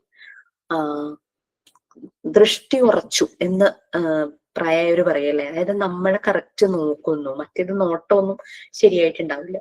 പിന്നെ ഒരു സോഷ്യൽ സ്മൈല് വരാൻ തുടങ്ങും. അങ്ങനെ അങ്ങനെ ഓരോരോ റെസ്പോൺസ് അവരിൽ നിന്ന് വരും. അപ്പൊ ഇതെല്ലാം ഒരു പ്രീഡിറ്റർമൻ സൈക്കിക് പാറ്റേൺ പോലെ നടക്കുകയാണ്. 3 മാസം ആകുമ്പോഴേക്കും ആൾക്കാരുടെ ചോദ്യം ഇതാ, കമിഴ്ന്ന് വീണു അല്ലേ? 4 മാസമൊക്കെ ആകുമ്പോ ഇരുന്നോ എന്ന് ചോദിക്കും. പിന്നെ കമിഴ്ന്ന് വീണ് കഴിയുമ്പോൾ എഴയാൻ തുടങ്ങും, നീന്താൻ തുടങ്ങും, അങ്ങനത്തെ കാര്യങ്ങളൊക്കെ അങ്ങനെ വരും. പക്ഷെ നമുക്ക് എല്ലാ കുട്ടികളിലും ഈ ഒരു പാറ്റേൺ അതേ ഓർഡറിൽ തന്നെ പോണമെന്നില്ലാതെ. കാരണം എൻ്റെ മോൻ 8ാം മാസത്തിൽ നടന്നതിന് ശേഷമാണ് ആ കുട്ടി ഇരുന്നത്. മോള് 3ാം മാസത്തിൽ കമിഴ്ന്ന് വീണു. പക്ഷെ അതിനുശേഷം അവള് കമിഴാൻ കൂട്ടാക്കിയതേ ഇല്ല. കുട്ടി മലർന്ന് തന്നെ കിടക്കുമായിരുന്നു. 11 months ആയിട്ടും അവള് പിടിച്ചു നിൽക്കാനുള്ള ശ്രമം പോലും നടത്തില്ല എന്നുള്ളതാണ്. 1 വയസ്സായപ്പോ ആണ് ആളിങ്ങനെ വേച്ച് ഒന്ന് നടക്കാൻ തുടങ്ങുന്നത്. അപ്പൊ അങ്ങനെ എല്ലാ കുട്ടികളിലും ഈ ഒരു പാറ്റേൺ തന്നെ വരണം എന്നില്ല. ബട്ട് ഈ വയസ്സിനുള്ളിൽ ഇത് നടന്നില്ലെങ്കിൽ നമ്മൾക്ക് അതിനനുസരിച്ച് നമ്മൾ ഒബ്സർവ് ചെയ്യുവാണ്. അങ്ങനെ നടക്കുന്നില്ല എന്നുണ്ടെങ്കിൽ നമ്മൾ അതിനനുസരിച്ച് ഡോക്ടേഴ്സിനെയൊക്കെ കാണുമല്ലേ. കാരണം ഈ തലയിൽ ഇങ്ങനെ ഒരു കട്ടിക്കൊരു സാധനം വരുമല്ലോ കുട്ടികൾക്ക്, അതിങ്ങനെ പൊളിഞ്ഞു പോകും. നാച്ചുറൽ ആയിട്ട് പോകുന്ന സംഭവമാണ്. നമ്മളത് എടുക്കാൻ പാടില്ല, ബ്ലഡ് വരുന്നൊക്കെയാണ് എല്ലാരും പറയുന്നത്. കുട്ടിയെ നല്ലപോലെ എണ്ണയൊക്കെ തേച്ച് കുളിപ്പിക്കുക, തന്നെ പൊഴിഞ്ഞു പോകും എന്നൊക്കെയാണ് പണ്ടത്തെ ആൾക്കാർ പറയുന്നത്. ഞാൻ മോളെ ഇങ്ങനെ 1 വയസ്സായിട്ടും ഈ കുട്ടിക്ക് പോകുന്നില്ല. ഇവളെ ജനിച്ച സമയത്ത് ഇവൾക്ക് മുട്ടയായിരുന്നു, ഇത്രയും ഭാഗത്ത് മുടിയില്ല, ബാക്കിൽ മാത്രം കുറച്ച് മുടി ഇങ്ങനെ. അതൊക്കെ കണ്ടപ്പോ ഒരു വിഷമം തോന്നി. പെൺകുട്ടിയും കൂടിയാണല്ലോ, മുടി ഒട്ടുമില്ല. ഈ സാധനം നിറയുണ്ട്, ചെറിയ നാര് പോലെ മുടി മാത്രമേ ഉള്ളൂ. അപ്പൊ അങ്ങനെ വന്നപ്പോ 1 വയസ്സായിട്ടും ഇതേ അവസ്ഥ, ഈ ഒരു ഇതിങ്ങനെ ഇളകി പോകുന്നില്ല. അപ്പൊ അങ്ങനെ ഞാൻ ഡോക്ടറെ കാണിച്ചു. ഡോക്ടർ ഓയിൽമെന്റ് തന്ന് ഇതൊന്ന് തേച്ചിട്ട് കുളിപ്പിച്ചാൽ മതി. അത് കഴിയുമ്പോ ആ കുട്ടിക്ക് ശരിക്കും മുടി വരുന്നത് 1 വയസ്സിന് ശേഷമാണ്. നിറയെ മുടിയെന്നൊന്നുമല്ല, തല മുഴുവനും ഫില്ലാകുന്ന രീതിയിൽ മുടിയായത്. അതുകൊണ്ട് നമുക്കിങ്ങനെ എല്ലാ കുട്ടികളിലും ഈ പാറ്റേൺ ഒരേ രീതിയിൽ പോകും എന്ന് പറയാൻ പറ്റില്ല. ഞാൻ 1 വയസ്സ് കഴിഞ്ഞപ്പോഴാണ് ഇത് പോകാത്തതിന് ഡോക്ടറെ ഞാൻ അപ്രോച്ച് ചെയ്തുള്ളൂ. സാധാരണ ഫസ്റ്റ് 3 months 4 months എന്തൊക്കെയൊക്കെ ആകുമ്പോ ഇതങ്ങ് പോകുമെന്ന് പറഞ്ഞിട്ട് അങ്ങനെ കുട്ടികളുടെ വ്യത്യാസം. അതേസമയം മോന് നിറയെ മുടിയായിരുന്നു, അങ്ങനെ നീളത്തി കിടക്കുകയായിരുന്നു. പിന്നെ ആ കുട്ടി 8ാം മാസത്തില് നല്ല പോലെ നടക്കാനും തുടങ്ങി, വീഴ്ചയൊന്നുമില്ല, ഭയങ്കര സ്റ്റേബിൾ ആയിട്ട് ബോഡി കൺട്രോള് ഭയങ്കരമായിട്ട് കുട്ടിക്ക് കിട്ടി. അപ്പൊ 2 കുട്ടികളിലും 2 രീതിയിലാണ്. അപ്പം അതാണ്. അപ്പൊ അതുകൊണ്ട് ഒരു പ്രീഡിറ്റർമെന്റ് പാറ്റേണിലാണ് ഇവരുടെ ഡെവലപ്മെന്റ് എന്ന് പറയാം. പിന്നെ ഈ ഡെവലപ്മെന്റിന് പല രീതിയിൽ ലോ ആയിട്ട് തിരിച്ചിരിക്കുക. അതായത് ഫസ്റ്റ് വണ്ണാണ് law of work. Law of work ആണ്, ലവ് ഓഫ് വർക്ക് അല്ല കേട്ടോ. ലോ ഓഫ് വർക്ക്, കാരണം അതിൽ ചിലതിൽ വന്നപ്പോ ലവ് ഓഫ് വർക്ക് എന്നൊക്കെ എക്സ്പ്ലനേഷനിൽ വരുന്നുണ്ട്. അതായത് കുട്ടികൾക്ക് അതൊരു കളിയാണ്, പക്ഷെ ആക്ച്വലി അവര് വർക്ക് ചെയ്തുകൊണ്ടിരിക്കുക, പണിയെടുത്തുകൊണ്ടിരിക്കുക. അതിലൂടെ അവര് ഡെവലപ്പ് ചെയ്യുവാണ്. ആണ് ലോ ഓഫ് വർക്ക് എന്ന് പറയുന്നത്. അതിന്റെ സെക്കൻഡ് ലോ ആയിട്ട് പറയുന്നത് ലോ ഓഫ് ഇൻഡിപെൻഡൻസ്. കുട്ടി ഡിപ്പെൻഡൻസിന്ന് മാറി ഇൻഡിപെൻഡന്റ് ആകാൻ തുടങ്ങുന്ന ഒരു സമയമുണ്ട്. മേ ബി ഒരു 1 year ഒക്കെ ആകുമ്പോഴേക്കും തുടങ്ങും, ഞാൻ ചെയ്തോളാം, ഭക്ഷണം കൊടുക്കുമ്പോൾ ഞാൻ കഴിച്ചോളാം അങ്ങനെ പറയുന്ന ഒരു രീതി. അതവർക്ക് നമ്മൾ അതിനുള്ള ഫ്രീഡം കൊടുക്കുമോ. പിന്നെ ഡ്രസ്സ് ചെയ്യുന്നത്, അൺഡ്രസ്സ് ചെയ്യുന്നത്, ഷൂ ഇടുന്നത്, അതൊക്കെ ഞാൻ ചെയ്തോളാം. അപ്പം അമ്മമാരുടെ ഒരു കൺസേൺ എന്ന് പറഞ്ഞു കഴിഞ്ഞാൽ അവൻ തന്നെ ചെയ്താൽ ശരിയാവില്ല, അവൻ തന്നെ ഭക്ഷണം കഴിച്ചാൽ മുഴുവൻ വായിക്കാത്തത്തില്ല, അങ്ങനെയൊക്കെ ഒരു കൺസേൺ ഉണ്ടാവും പൊതുവെ. പിന്നെ development of power of attention, അവരുടെ കോൺസെൻട്രേഷനും പവർ ഓഫ് അറ്റൻഷനും ഡെവലപ്പ് ചെയ്യുന്ന time. Next development of intelligence, അവരുടെ ആ ഒരു ഇന്റലിജൻസ് ഡെവലപ്പ് ചെയ്യുന്നത്. പിന്നെ ഇമാജിനേഷൻ ആൻഡ് ക്രിയേറ്റിവിറ്റി ഡെവലപ്പ് ചെയ്യുന്നത്. പിന്നെ ഇമോഷണൽ, ചെറുതായിട്ട് എഴുതിക്കൊണ്ട് നിങ്ങൾക്കത് കാണാൻ ഇച്ചിരി വിഷമിക്കും. Development of emotional and spiritual life. ഇമോഷൻസും മോറൽ വാല്യൂസും അവരിൽ ഡെവലപ്പ് ആവുന്ന ഒരു time. Stages of child's growth, കുട്ടികളുടെ ഗ്രോത്ത് അതിന്റെ സ്റ്റേജസ്. അത് മറിയ മോണ്ടിസോറി 2 സ്റ്റേജ് ആയിട്ട് ഡിവൈഡ് ചെയ്തിട്ടുണ്ട്, ചൈൽഡ്ഹുഡ് എന്നും അഡൾട്ട്ഹുഡ് എന്നും. അതിനെ വെച്ചിട്ട് അവർ കുറെ ഒബ്സർവേഷൻസ് പറഞ്ഞിട്ടുണ്ട്. അവർ മാത്രമല്ല, കുറെ സൈക്കോ അനാലിസ്റ്റുകൾ ചൈൽഡ് ഡെവലപ്മെന്റിനെ പറ്റി ഒബ്സർവേഷൻസ് പറഞ്ഞിട്ടുണ്ട്. പാർട്ട് 2 നിങ്ങളത് പഠിച്ചിട്ടുണ്ടല്ലേ, ചൈൽഡ് ഡെവലപ്മെന്റ് എന്നുള്ളതില് ഓരോന്നും. ഇപ്പൊ ഫിസിക്കൽ ഡെവലപ്മെന്റും മോട്ടോർ ഡെവലപ്മെന്റും അവിടെ ഒരു 3-4 സൈക്കോ അനാലിസ്റ്റുകളുടെ ഒബ്സർവേഷൻസ് കുട്ടികളുടെ ഡെവലപ്മെന്റിനെ പറ്റി നമ്മളൊന്ന് അറിഞ്ഞു വെക്കുവാണെങ്കിൽ നന്നായിരിക്കും. എറിക് എറിക്സൺ, ജീൻ പിയാജറ്റ്, വെഗോസ്കി, പിന്നെ സിഗ്മണ്ട് ഫ്രോയിഡ്, അവരൊക്കെ കുട്ടികളുടെ ഡെവലപ്മെന്റിന് അവരുടേതായ രീതിയിലുള്ള ഒബ്സർവേഷൻസ് പറഞ്ഞിട്ടുണ്ട്. അത് നമ്മളൊന്ന് മനസ്സിലാക്കി വെക്കുകയാണെങ്കിൽ നന്നായിരിക്കും. മറിയ മോണ്ടിസോറിക്ക് ഒത്തിരി ഹെൽപ്ഫുൾ ആയിരുന്നു ഇവരുടെ ഒബ്സർവേഷൻസ്. ഈ ഒരു മെത്തേഡ് ഡിസൈൻ ചെയ്യുന്ന കാര്യത്തിൽ മറിയ മോണ്ടിസോറിക്ക് ഈ പറഞ്ഞ സൈക്കോ അനാലിസ്റ്റുകളുടെ ഒബ്സർവേഷൻസ് ഹെൽപ്പ് ചെയ്തിട്ടുണ്ട്. പിന്നെ കുട്ടിയുടെ ഡെവലപ്മെന്റിന് വേണ്ടുന്ന കണ്ടീഷൻസ്, നെസസറി ആയിട്ടുള്ള കണ്ടീഷൻസ്, അത് എൻവിയോൺമെന്റും അതുപോലെ തന്നെ ഫ്രീഡവുമാണ്. കുട്ടിയെ പിടിച്ചു വെച്ച് വീടിനകത്ത് തന്നെ ഇട്ട് വളർത്തി കഴിഞ്ഞു കഴിഞ്ഞാൽ നമ്മൾ ഈ പറഞ്ഞ ഈ ഇൻഡിപെൻഡൻസ് മീൻസ് ഇന്റലിജൻസിന്റെ ഡെവലപ്മെന്റും ഇമാജിനേഷനും ക്രിയേറ്റിവിറ്റിയും സെൽഫ് ഡിസിപ്ലിനും ഒബീഡിയൻസും ഒന്നും കുഞ്ഞിൽ തന്നെ ഉണ്ടാവില്ല. പിടിച്ച് ഒരു റൂമിനകത്ത് ഇട്ട് വളർത്തി കഴിഞ്ഞു കഴിഞ്ഞാൽ അവർക്ക് വേണ്ടുന്ന ഫ്രീഡം കൊടുക്കണം. അവർക്ക് വളരാൻ പറ്റുന്ന ഒരു എൻവയോൺമെന്റ് ആയിരിക്കണം. എല്ലാ ഫെസിലിറ്റിയും എല്ലാ സുഖ സൗകര്യങ്ങളും ഉള്ള വീടായാൽ മാത്രം പോരാ. അവർക്ക് ആ വീട്ടില് അവരുടെ ഡെവലപ്മെന്റിന് പറ്റുന്ന മറ്റ് ഫാക്ടേഴ്സ് ലൈക്ക് അവർക്ക് കമ്പാഷൻ, ലവ്, കെയർ, അവർക്കൊരു ഷെൽട്ടർ, സെക്യൂർ ഫീലിംഗ് അവർക്ക് തോന്നണം. ആ ഒരു വീട്ടിൽ സ്നേഹം, ടു ബി ലൗഡ്, അതിന് ആഗ്രഹിക്കാത്ത ഒരു കുഞ്ഞും ഈ കുഞ്ഞു മാത്രമല്ല വലിയ ആൾക്കാരും ആഗ്രഹിക്കില്ലേ സ്നേഹിക്കപ്പെടാൻ. അതെല്ലാം വേണം. അതേസമയം അവർ വളരുന്ന എൻവിയോൺമെന്റിൽ അങ്ങനെ ഒരു ഹാർഷ് എൻവിയോൺമെന്റ് ആണ്. പാരന്റ്സിന്റെ ഭാഗത്തുനിന്ന് അവർക്ക് ഒന്നും കിട്ടുന്നില്ല. അല്ലെങ്കിൽ പാരന്റ്സ് ബ്രോക്കൺ ഫാമിലിയാണ്. കുട്ടി വേറെ ആരുടെയോ കൂടെ വളരുന്നു. അവിടെ നിന്നും കുട്ടിക്ക് സുഖകരമല്ലാത്തൊരു അനുഭവമൊക്കെ ആകുമ്പോൾ അതെല്ലാം കുട്ടിയുടെ നാച്ചുറൽ ഡെവലപ്മെന്റിനെ ബാധിക്കും. നമുക്കറിയാം ഒരു കുഞ്ഞിന്റെ ഡെവലപ്മെന്റ് എന്ന് പറഞ്ഞു കഴിഞ്ഞാൽ 2 ഫാക്ടേഴ്സിന് കാരണമാകുന്നത്. ഡെവലപ്മെന്റ് വേണ്ടുന്ന ഫാക്ടേഴ്സ് ആണ് നമ്മൾ 1, 2 എൻവിയോൺമെന്റും ഫ്രീഡവും പറഞ്ഞത്. ഡെവലപ്മെന്റിനെ ബാധിക്കുന്ന വേറെ 2 ഫാക്ടേഴ്സ് ഉണ്ട്. ഒന്ന് എൻവിയോൺമെന്റ് തന്നെയാണ്, മറ്റൊന്ന് ഹെറിഡിറ്റി, ജനറ്റിക് ആയിട്ടുള്ള കാര്യങ്ങൾ. കുട്ടിയുടെ ആ ഒരു സ്വഭാവത്തെ ബാധിക്കുന്ന 2 കാര്യങ്ങളാണ്. ശരിയായ ഒരു എൻവിയോൺമെന്റിൽ അല്ലെങ്കിൽ ആ കുട്ടിയുടെ സ്വഭാവത്തെ വരെയും ബാധിക്കും. അതേസമയം ഹെറിഡിറ്റി ആയിട്ട് നമുക്ക് പറയാൻ പറ്റില്ല. അച്ഛന്റെ ഫാമിലി പോലെയാണ് കുഞ്ഞെന്ന് പറയാൻ പറ്റില്ല. From mother side and parent side ആ കുട്ടിക്ക് കിട്ടുന്നുണ്ട് എന്താണ് 23 chromosome from mother side and 23 chromosome from father side, total 46 chromosomes. അത് ആ കുട്ടിയുടെ സ്വഭാവ രൂപീകരണത്തിന്, ക്യാരക്ടറിൽ അത് റിഫ്ലക്ട് ചെയ്യും, ബിഹേവിയറിൽ റിഫ്ലക്ട് ചെയ്യും. അപ്പോ അതിൽ നമ്മൾക്ക് മാറ്റം വരുത്താൻ പറ്റില്ല. ഇറ്റ്സ് ജനറ്റിക് അല്ലെ. പക്ഷെ മറിയാം മോണ്ടിസോറി പറയുന്നുണ്ട് അവിടെ നമുക്ക് മാറ്റം വരുത്താൻ പറ്റിയില്ലെങ്കിലും പ്രോപ്പർ ആയിട്ടുള്ള നല്ല പ്രിപ്പയർഡ് ആയിട്ടുള്ള ഒരു എൻവയോൺമെന്റിൽ കൂടി ആ കുട്ടിയെ വളർത്തുകയാണെങ്കിൽ മദർ സൈഡ് ഫാദർ സൈഡിൽ നിന്ന് എന്തെങ്കിലും നെഗറ്റീവ് ഫാക്ടേഴ്സ് ആ കുട്ടിയെ ബാധിച്ചിട്ടുണ്ടെങ്കിൽ അത് കറക്റ്റ് ചെയ്യാൻ പറ്റും എന്നാണ് മറിയാം മോണ്ടിസോറി പറയുന്നത്. ഞാൻ പറഞ്ഞിരുന്നോ മറ്റേ 1000 ബേബീസിന്റെ സീരീസിന്റെ കാര്യം പറഞ്ഞിരുന്നോ? അതിന്റെ സീരീസ് കണ്ടിട്ടുണ്ടോ, കേട്ടിട്ടുണ്ടോ? കണ്ടിട്ടുണ്ട്. ഹോട്ട്സ്റ്റാറിൽ വന്നാണോ മാം?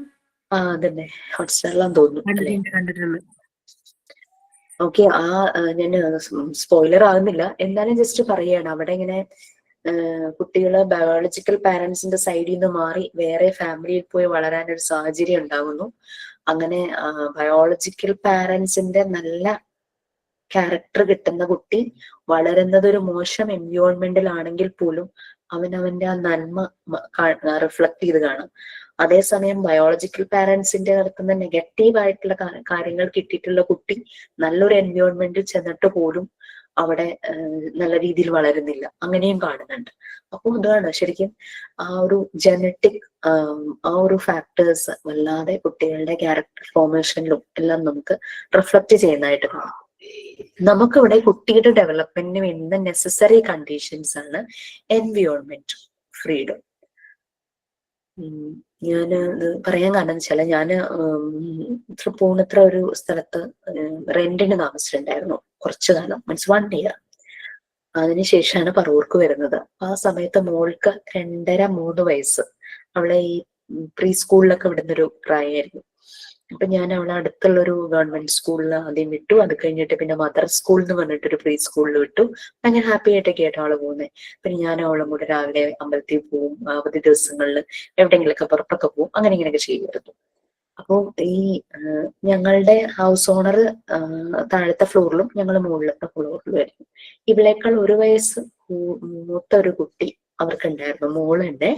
ഇവർ ഈ കുട്ടിയെ പുറത്തിറക്കില്ല, ജനലും വാതിലും ഒന്നും തുറക്കില്ല, കുട്ടിയെ പുറത്തിറക്കില്ല, അകത്ത് തന്നെയായിരിക്കും. അച്ഛനും അമ്മയും വർക്കിംഗ് ആണ്. ഒരു പ്രായമായ ഒരു അമ്മൂമ്മ മാത്രമേ അവിടെ ഉള്ളൂ. പിന്നെ ഒരു മെയ്ഡും വരും. പക്ഷെ ജനലും വാതിലും ഒന്നും തുറക്കില്ല. ജയിലിൽ കിടന്ന പോലെയാ കുട്ടി അവിടെ കിടക്കുന്നത്. ഇത് എന്താ പ്രോബ്ലം പറ്റിയെന്ന് വെച്ച് കഴിഞ്ഞാല് കുട്ടിയുടെ സംസാരം, മോളെക്കാൾ 1 വയസ്സ് മൂത്താണെങ്കിലും മോള് സംസാരിക്കുന്ന പോലെ ക്ലിയർ ആയിട്ട് ഈ കുട്ടി സംസാരിക്കുന്നില്ല. അതിന്റെ സംസാരത്തിന് എന്തോ ഒരു പ്രശ്നം. കാരണം പാരന്റ്സ് നല്ല തിരക്കുള്ളവരാണ്. കുട്ടിയുമായിട്ട് സംസാരിക്കാൻ അവിടെ ആകെ ഈ അമ്മൂമ്മയ്ക്ക് ഇങ്ങനെ പല്ലില്ലാത്ത കാരണം അമ്മൂമ്മയ്ക്ക് ശരിക്കുള്ള വാക്കുകളൊന്നും പുറത്തു വരില്ല. അവിടെ വരുന്ന മെയ്ഡും നല്ല പ്രായമുള്ള സ്ത്രീയാണ്. അവര് വേറൊരു ലാംഗ്വേജ് സംസാരിക്കുന്ന ഒരു കമ്മ്യൂണിറ്റിന്ന് വരുന്നതാണ്. അപ്പൊ അവരുടെ മലയാളവും അതുപോലെയാണ്. കുട്ടിക്ക് ശരിക്കും നല്ലൊരു ലാംഗ്വേജ് ആവേണ്ട സമയത്ത് നല്ല ലാംഗ്വേജ് ആയിട്ടില്ല. പിന്നെ അതിന്റെ മൂവ്മെന്റ് പ്രശ്നം, ആളുകളെ കാണുമ്പോഴേക്കും അതിന് ഭയങ്കര ഒരു ക്യൂരിയോസിറ്റി അങ്ങനെയൊക്കെയാണ്. അതിന്റെ ആക്ഷൻസും എല്ലാം ഒരു വ്യത്യാസമായിട്ട് തോന്നിയിട്ടുണ്ടായിരുന്നു ആ ഒരു സമയത്ത്. അപ്പൊ അതിനെ അടച്ച് ഇങ്ങനെ അതിനൊരു ഫ്രീഡം കിട്ടാതെ അടച്ചുപൂട്ടി വളർന്ന ഒരു കുട്ടി. സെയിം തന്നെ ഞാനൊരു മൂവിയിലെ കാര്യം കൂടെ ഒന്ന് ഷെയർ ചെയ്യാൻ ഉദ്ദേശിക്കുന്നത്. മൂവിയുടെ പേര് ഞാൻ മറന്നു കേട്ടോ. മലയാളം മൂവി തന്നെയാണെന്നാണ് ഒരു ഓർമ്മ. അതില് കുട്ടികളില്ലാത്ത ഒരു ലേഡി അവരുടെ ഫ്രണ്ടിന്റെ ഒരു കുട്ടിയെ കിഡ്നാപ്പ് ചെയ്തുകൊണ്ട് പോകുന്നു. കാരണം ഫ്രണ്ടിന് ആ കുട്ടിയുള്ളതിന്റെ സന്തോഷവും അവര് നല്ല ഹാപ്പി ആയിട്ടിരിക്കുന്നൊന്നും ഇവർക്ക് കാണാൻ പറ്റുന്നില്ല. അങ്ങനെ ഈ കുഞ്ഞിനെ അവര് അവിടുന്ന് കിഡ്നാപ്പ് ചെയ്ത് കൊണ്ടുപോകുന്നു. പക്ഷെ ആരും അറിയുന്നില്ല ഇവരാണ് കൊണ്ടുപോയതെന്ന്. ഇവരെന്നിട്ടൊരു അണ്ടർഗ്രൗണ്ടിൽ ഒരു ബേസ്മെന്റ് പോലൊരു സ്ഥലമുണ്ട്, അവിടെ കൊണ്ടുപോയി കുട്ടിയെ പൂട്ടിയിടും. അപ്പം കിഡ്നാപ്പ് ചെയ്യുന്ന സമയത്ത് ഇതിന് 5 വയസ്സോ അത്രയും കണ്ടേ ഉള്ളൂ. അതിനുശേഷം ആഫ്റ്റർ ഒരു 2 ഇയേഴ്സിന് ശേഷം ഈ കുട്ടിയെ കണ്ടെത്തുകയാണ്. പക്ഷെ ഇവൻ ആകെ കാണുന്നത് ഈ ലേഡിയെ മാത്രമേ ഉള്ളൂ. ഒരു മാസ്ക് ഒക്കെ വെച്ചിട്ട് ചെല്ലുന്ന കുട്ടിയുടെ അടുത്തേക്ക് സംസാരിക്കൊന്നുമില്ല. എന്തോ ഒരു ജസ്റ്റ് ആംഗ്യഭാഷയിലൊക്കെയാണ് അവനോട് കമ്മ്യൂണിക്കേറ്റ് ചെയ്യുന്നത്. അപ്പൊ അതുവരെയും ഫോം ചെയ്ത അവന്റെ ആ ഒരു ലാംഗ്വേജ് അങ്ങനെ ഇല്ലാണ്ടാവും. ആ 2 വർഷത്തിന് ശേഷം ഇവനെ കിട്ടുമ്പോൾ ഇവന് സംസാരിക്കാൻ അറിയില്ല, ആംഗ്യം മാത്രമേ അറിയൂ. അപ്പൊ അതാണ്. അപ്പൊ കുഞ്ഞുങ്ങൾക്ക് കിട്ടേണ്ട ഒരു ഫ്രീഡവും പ്രോപ്പറായ ഒരു എൻവയോൺമെന്റും ഇല്ലാതാകുമ്പോൾ അവരുടെ ഡെവലപ്മെന്റ് അങ്ങോട്ട് അറസ്റ്റഡ് ആകും. നമ്മൾ പറയില്ലേ, ഈ ചെടികളൊക്കെ നല്ല വെള്ളവും സൂര്യപ്രകാശവും കിട്ടുന്ന ഒരു സ്ഥലത്ത് അത് വളരും. അനുകൂലമായ സാഹചര്യങ്ങളിൽ ഏത് ചെടിയും വളരും, പുഷ്പിക്കും, പൂക്കും, കായ്ക്കും, ഫ്രൂട്ട്സ് ഒക്കെ ഉണ്ടാവും എന്നൊക്കെ പറഞ്ഞു കേട്ടിട്ടില്ലേ? അതുപോലെ തന്നെയാണ് എല്ലാ ജീവനുള്ളവരുടെയും കാര്യം അങ്ങനെ തന്നെയാണല്ലേ. നമുക്ക് നല്ലൊരു അന്തരീക്ഷത്തിലാണെങ്കിൽ നമുക്ക് വളർച്ചയുണ്ടാവും. നമ്മള് വർക്ക് ചെയ്യുന്ന അറ്റ്മോസ്ഫിയർ അതും ഒരു നല്ലൊരു അന്തരീക്ഷമാണെങ്കിൽ അവിടെയും നമുക്ക് ഗ്രോത്ത് ഉണ്ടാവും. നമ്മൾ പഠിക്കുന്ന ഒരു അന്തരീക്ഷവും അവിടെയും നല്ലൊരു അന്തരീക്ഷമാണെങ്കിൽ അവിടെയും നമുക്ക് ഗ്രോത്ത് അല്ലേ ഉണ്ടാവുന്നത്. അതുകൊണ്ട് ഒരു കുഞ്ഞിനെ സംബന്ധിച്ച് നമ്മൾ കുറെ കോംപ്രമൈസ്ഡ് കാര്യങ്ങള്, കുറേയൊക്കെ കാര്യങ്ങൾ നമ്മൾക്ക് പ്രായമായതുകൊണ്ട് നമ്മൾ നേരെയാക്കുമായിരിക്കും. പക്ഷെ കുട്ടിക്ക് അറിയില്ലല്ലോ. അപ്പൊ അവന് വേണ്ടുന്ന ഒരു എൻവയോൺമെന്റ് പ്രിപ്പയർ ചെയ്ത് കൊടുക്കുക എന്നുള്ളത് നമ്മുടെ റെസ്പോൺസിബിലിറ്റിയാണ്. അങ്ങനെയാണ് മറിയ മോണ്ടിസോറി പ്രിപ്പയർഡ് എൻവയോൺമെന്റ് എന്ന് പറഞ്ഞ് മോണ്ടിസോറി സ്കൂളുകളിൽ, സ്കൂൾ എന്ന് പറയാൻ അവർക്ക് ഇഷ്ടമല്ലായിരുന്നു, ചിൽഡ്രൻസ് ഹൗസ് എന്നാണ് പറഞ്ഞിരുന്നത്, അവിടെ ക്ലാസ് റൂമുകൾക്ക് പകരം മോണ്ടിസോറി പ്രിപ്പയർഡ് എൻവയോൺമെന്റ് ആക്കുന്നത്. ഓക്കെ, നെക്സ്റ്റ് ക്ലാസ്സിൽ നമുക്ക് അതിനെ പറ്റി കൂടുതലായിട്ട് പറയാം. ഇന്റേണൽ എയ്ഡ്സ് കുട്ടിയുടെ ഡെവലപ്മെന്റിനെ ഹെൽപ്പ് ചെയ്യുന്നതാണ്. സെൻസിറ്റീവ് പീരീഡും അബ്സോർബന്റ് മൈൻഡും. നമുക്ക് ഡെവലപ്മെന്റിന്റെ ഓരോരോ സ്റ്റേജസ് ആയിട്ട് നമ്മൾ പറയുന്നുണ്ട്. ലോ ഓഫ് ഇൻഡിപെൻഡൻസ് എന്ന് പറയുന്നത് നിങ്ങൾ നോക്കൂ. കാരണം വെച്ചാൽ ഇത് വായിക്കുമ്പോൾ നമുക്ക് ഇത് എന്താണെന്ന് പെട്ടെന്ന് പിടികിട്ടില്ല. നമ്മളിത് ഡിസ്കസ് ചെയ്ത് നമുക്കറിയാവുന്ന കാര്യങ്ങളുമായിട്ട് കണക്ട് ചെയ്ത് നമ്മുടെ എക്സ്പീരിയൻസുകൾ ഷെയർ ചെയ്ത് പോകുമ്പോൾ മാത്രമേ നമുക്ക് ഇത് എന്താണെന്നുള്ളത് മനസ്സിലാവുള്ളൂ. ഇത് ഒന്നുകൂടെ പറയട്ടെ, നമ്മളുടെ കോഴ്സ് എന്ന് പറയുന്നത് സബ്ജക്ട് സ്റ്റഡിങ് അല്ല, കാണാതെ പഠിക്കേണ്ട കാര്യമില്ല. ഇതിങ്ങനെ മനസ്സിലാക്കി തന്നെ പോകണം. എക്സാംസ് വരുമ്പോൾ നിങ്ങൾക്ക് മനസ്സിലാവും, എക്സാമിന്റെ ക്വസ്റ്റ്യൻസ് കാണുമ്പോൾ കുറെ ഒരു ഐഡിയ കിട്ടും. അവിടെ നമുക്ക് കാണാതെ പഠിക്കേണ്ടതായിട്ടുള്ള കാര്യങ്ങളൊന്നുമില്ല. ജസ്റ്റ് നമ്മളുടെ ചില കോമൺ സെൻസ് അത് വെച്ചിട്ടാണ് പലതിന്റെ ആൻസർ എഴുതാനായിട്ട് നമുക്ക് കഴിയുക. അതുകൊണ്ട് ഇത് ആരും ലോ സ്കോറിലേക്കൊന്നും ഒരിക്കലും പോവാറില്ല. ക്ലാസ് കേൾക്കുന്നവര് കേൾക്കാതെ നമ്മൾ പോയി വായിച്ചു കഴിഞ്ഞാൽ നമുക്ക് ഒരു പിടിയും കിട്ടില്ല. അതേസമയം കേട്ടിട്ട് വായിക്കുവാണ് അല്ലെങ്കിൽ വായിച്ചിട്ട് കേൾക്കുവാണെങ്കിൽ നമുക്ക് അതിന്റെ കൺസെപ്റ്റ് മനസ്സിലാവും. സോ നെക്സ്റ്റ് ക്ലാസ്സിൽ ലീഡ് ചെയ്യാനായിട്ട് റെഡി ആയിട്ട് വരുവാണെങ്കിൽ പ്ലീസ് അങ്ങനെ വരൂ. ഓക്കെ, ബുധനാഴ്ച നിങ്ങൾക്ക് ഞാൻ ക്ലാസ് മാറ്റി വയ്ക്കാൻ കാരണം ഞാൻ എൻ്റെ അമ്മ പിറ്റേ ദിവസം കാശിക്ക് പോവായിരുന്നേ. അപ്പം അമ്മയൊന്ന് കാണാൻ പോവാന്ന് കരുതിയിട്ടാണ് ഞാൻ അന്ന് ക്ലാസ് അഡ്ജസ്റ്റ് ചെയ്തത്. അപ്പൊ എന്ത് പറ്റിയെന്ന് വെച്ച് കഴിഞ്ഞാല് മോൾക്ക് തലേദിവസം തുടങ്ങി ഭയങ്കര പനി വന്നു. 102 ഡിഗ്രി ഫാരൻഹീറ്റ് വരെ എത്തി. അങ്ങനെ വന്നപ്പോഴേക്കും അഡ്മിറ്റ് ചെയ്യാൻ വന്നു. അപ്പൊ എനിക്ക് അമ്മയുടെ അടുത്തും പോകാൻ പറ്റിയില്ല. അവളെ പോയി ഹോസ്പിറ്റലിൽ അഡ്മിറ്റ് ചെയ്തു. ഇന്ന് ഡിസ്ചാർജ് ആയി. ക്ഷീണം anyway thank you so much. എപ്പോഴും അഡ്ജസ്റ്റ് ചെയ്യുന്നവര് നിങ്ങളാണ്. ഓക്കെ, അപ്പൊ നെക്സ്റ്റ് ക്ലാസ്സിൽ കാണാം. ലീഡ് ചെയ്യാൻ പറ്റുന്നവരെ ലീഡ് ചെയ്യും പ്ലീസ്.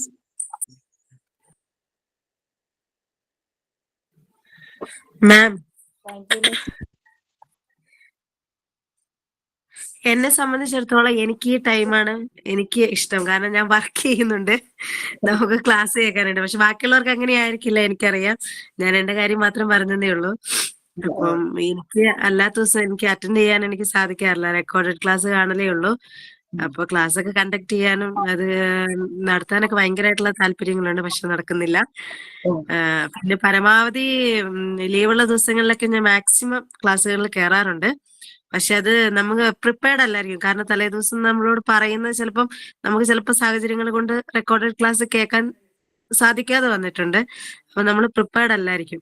പിന്നെ പല വർക്കുകളും പെൻഡിങ് വരും ചിലപ്പോൾ. അങ്ങനെയുള്ള സാഹചര്യങ്ങളൊക്കെ ഉണ്ട്. അപ്പൊ ക്ലാസ് കണ്ടക്ട് ചെയ്യുന്നതിന്റെ കാര്യം പറയുമ്പോൾ നമുക്ക് ഭയങ്കര വിഷമമുണ്ട്. കാരണം താല്പര്യമുണ്ട്, പക്ഷെ നമുക്ക് നടക്കുകയില്ല.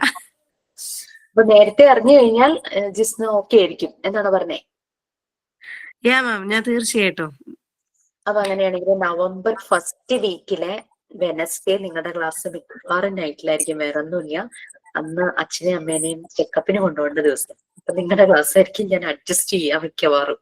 അപ്പൊ നമുക്ക് നൈറ്റിൽ വെക്കാം. അപ്പൊ ഒന്ന് ഓർത്ത് വെച്ചു, നവംബർ 1st വീക്കില് നമുക്ക് മിക്കവാറും അന്ന് തന്നെ നൈറ്റ് ആയിരിക്കും, അല്ലെങ്കിൽ പിറ്റേ ദിവസം. അത് എന്തായാലും നിങ്ങൾക്ക് നേരത്തെ ഇൻഫർമേഷൻ തരാം. ഓക്കെ മാം, തീർച്ചയായിട്ടും ഷുവർ. ഓക്കെ, ഞാൻ വിളിച്ച് നൈറ്റ് ആവുമ്പോ എല്ലാരും കയറുന്നത്. സാധാരണ ഞാൻ എല്ലാ ബാച്ചിനും ചെയ്യുന്നത് എങ്ങനെയാന്ന് വെച്ച് കഴിഞ്ഞാല് പ്രാക്ടിക്കൽ സെഷന് മുമ്പ് നിങ്ങളുടെ മോഡ്യൂൾ 3 പ്രാക്ടിക്കൽ സെഷൻ ആണ് കേട്ടോ. മോണ്ടിസോറി ഡിസൈൻ ചെയ്ത 5 ഏരിയയെ കുറിച്ചാണ് മോഡ്യൂൾ 3 പറയുന്നത്. അപ്പൊ അതിന്റെ ഒരു സെഷൻ ഞാൻ വെക്കാറുണ്ട്. അത് നൈറ്റിലാണ് വെക്കുന്നത്, കാരണം എല്ലാരും കയറാൻ വേണ്ടിയിട്ട് അങ്ങനെ ചെയ്യുന്നത്. പിന്നെ മെയിൻ എക്സാമിനേഷന് മുമ്പ് ഒരു റിഫ്രഷിംഗ് സെഷൻ ഉണ്ട്. ഞാൻ റിക്വസ്റ്റ് ചെയ്യാറുണ്ട്, ക്ലാസ് കേൾക്കാത്തവരോടെല്ലാം നിങ്ങൾ കയറുന്നവർ പറയണം, ആ ഒരു സെഷന് നിങ്ങൾ കയറാൻ പറയണം. കാരണം എക്സാം എഴുതാൻ അത് വളരെ ഹെൽപ്ഫുൾ ആയിരിക്കും. ടെക്സ്റ്റ് മുഴുവൻ വായിക്കുക എന്ന് പറഞ്ഞു കഴിഞ്ഞാൽ നമുക്ക് അത് നടക്കില്ല. എന്നോട് ഒരു ടീച്ചറായിട്ട് വർക്ക് ചെയ്യുന്ന, ഈ ക്ലാസ്സിലാണോ എന്നറിയില്ല, എന്നോട് ചോദിച്ചു, ഞാൻ ടെക്സ്റ്റ് വായിച്ചു പഠിച്ചാൽ എനിക്ക് പരീക്ഷയ്ക്ക് പാസ്സാവാൻ പറ്റുമെന്ന്. ഡെഫിനറ്റ്ലി പാസ്സാവാൻ പറ്റുമായിരിക്കും, പക്ഷെ അതിനേക്കാൾ എളുപ്പമാണ് ക്ലാസ് കേൾക്കുക എന്നുള്ളത്. ടെക്സ്റ്റ് വായിച്ചാൽ നമുക്ക് മടുത്തു പോകും. എന്താ ഇതെന്ന് ഒരു ഐഡിയ കിട്ടില്ല. പാർട്ട് 3 ഒക്കെ എത്തുമ്പോൾ 1, 2 ഒന്നും പ്രശ്നം ഉണ്ടാവില്ല, 4ഉം പ്രശ്നം ഉണ്ടാവില്ല. പാർട്ട് 3 എത്തുമ്പോൾ ഇത് എന്താ സംഭവം എന്നൊരു ഐഡിയ കിട്ടാത്ത പോലെ ആവും. അപ്പൊ അതുകൊണ്ട് അവരോട് അറ്റ്ലീസ്റ്റ് ആ ഒരു റിഫ്രഷിംഗ് സെഷനിലെങ്കിലും പരീക്ഷയ്ക്ക് മുമ്പുള്ള ഒന്ന് കയറാൻ പറയണം. അതും നൈറ്റിലായിരിക്കും കേട്ടോ. ഒരു 1.5 മണിക്കൂർ 2 മണിക്കൂർ നമ്മൾ ആ ഫുൾ നിങ്ങൾക്ക് എക്സാമിന് വേണ്ടിയിട്ട് പ്രിപ്പയർ ചെയ്യുന്ന രീതിയിൽ അത് നടത്തും. അപ്പൊ അത് രണ്ടും മിസ് ചെയ്യാതിരിക്കുക. മോഡ്യൂൾ 3യുടെ ആ ഒരു ബ്രീഫിംഗ് സെഷനും നമ്മുടെ മെയിൻ എക്സാമിന് മുമ്പുള്ള റിഫ്രഷിംഗ് സെഷനും ആരും മിസ് ചെയ്യാതിരിക്കുക. പ്രാക്ടിക്കൽ സെഷനും വരാൻ പറ്റുന്നവരാണെങ്കിലും വരാൻ പറ്റാത്തവരാണെങ്കിലും മോഡ്യൂൾ 3യുടെ ബ്രീഫിംഗ് ഒന്ന് കേൾക്കുന്നത് നന്നായിരിക്കും. പിന്നെ പ്രാക്ടിക്കൽ സെഷൻ നിങ്ങൾ വരുന്നതിന് മുമ്പ് തന്നെ ഓൺലൈനായിട്ട് അതിന്റെ ഡെമോ ക്ലാസ് നിങ്ങളുടെ ക്ലാസ് ടൈമിൽ തന്നെ ടീച്ചേഴ്സ് എടുക്കും കേട്ടോ. മെറ്റീരിയൽസിനെ പ്രസന്റ് ചെയ്യും നിങ്ങളുടെ മുന്നിൽ. നേരിട്ട് വരുവാണെങ്കിൽ നിങ്ങൾക്ക് തന്നെ ചെയ്ത് നോക്കാം. ഒരു മോണ്ടിസോറി എൻവയോൺമെന്റിലെ കുട്ടികൾക്ക് എങ്ങനെയാണ് ഫ്രീഡം ഓഫ് ചോയ്സ് തന്നെ പോയി മെറ്റീരിയൽസ് എടുത്ത് ചെയ്യാൻ പറ്റുക, ആ ഒരു രീതിയിലുള്ള ഒരു എൻവയോൺമെന്റ് ആയിരിക്കും നമ്മൾ അവിടെ ക്രിയേറ്റ് ചെയ്ത് തരുന്നത്. നമ്മൾ ഡെമോ തരും, പക്ഷെ പിന്നെ നിങ്ങളുടെ ഒരു ലോകമായിരിക്കും. ഇന്നർ ചൈൽഡൊക്കെ പുറത്ത് വന്ന് എല്ലാവരും ചെയ്യുന്നത് കാണാം. വരാൻ പറ്റുന്നവരൊക്കെ വരും, കാണാലോ. Okay, anything else? നമുക്ക് വേണ്ടി ചെയ്യാം. Thank you ma'am. Thank you, ma'am. Thank you ma'am.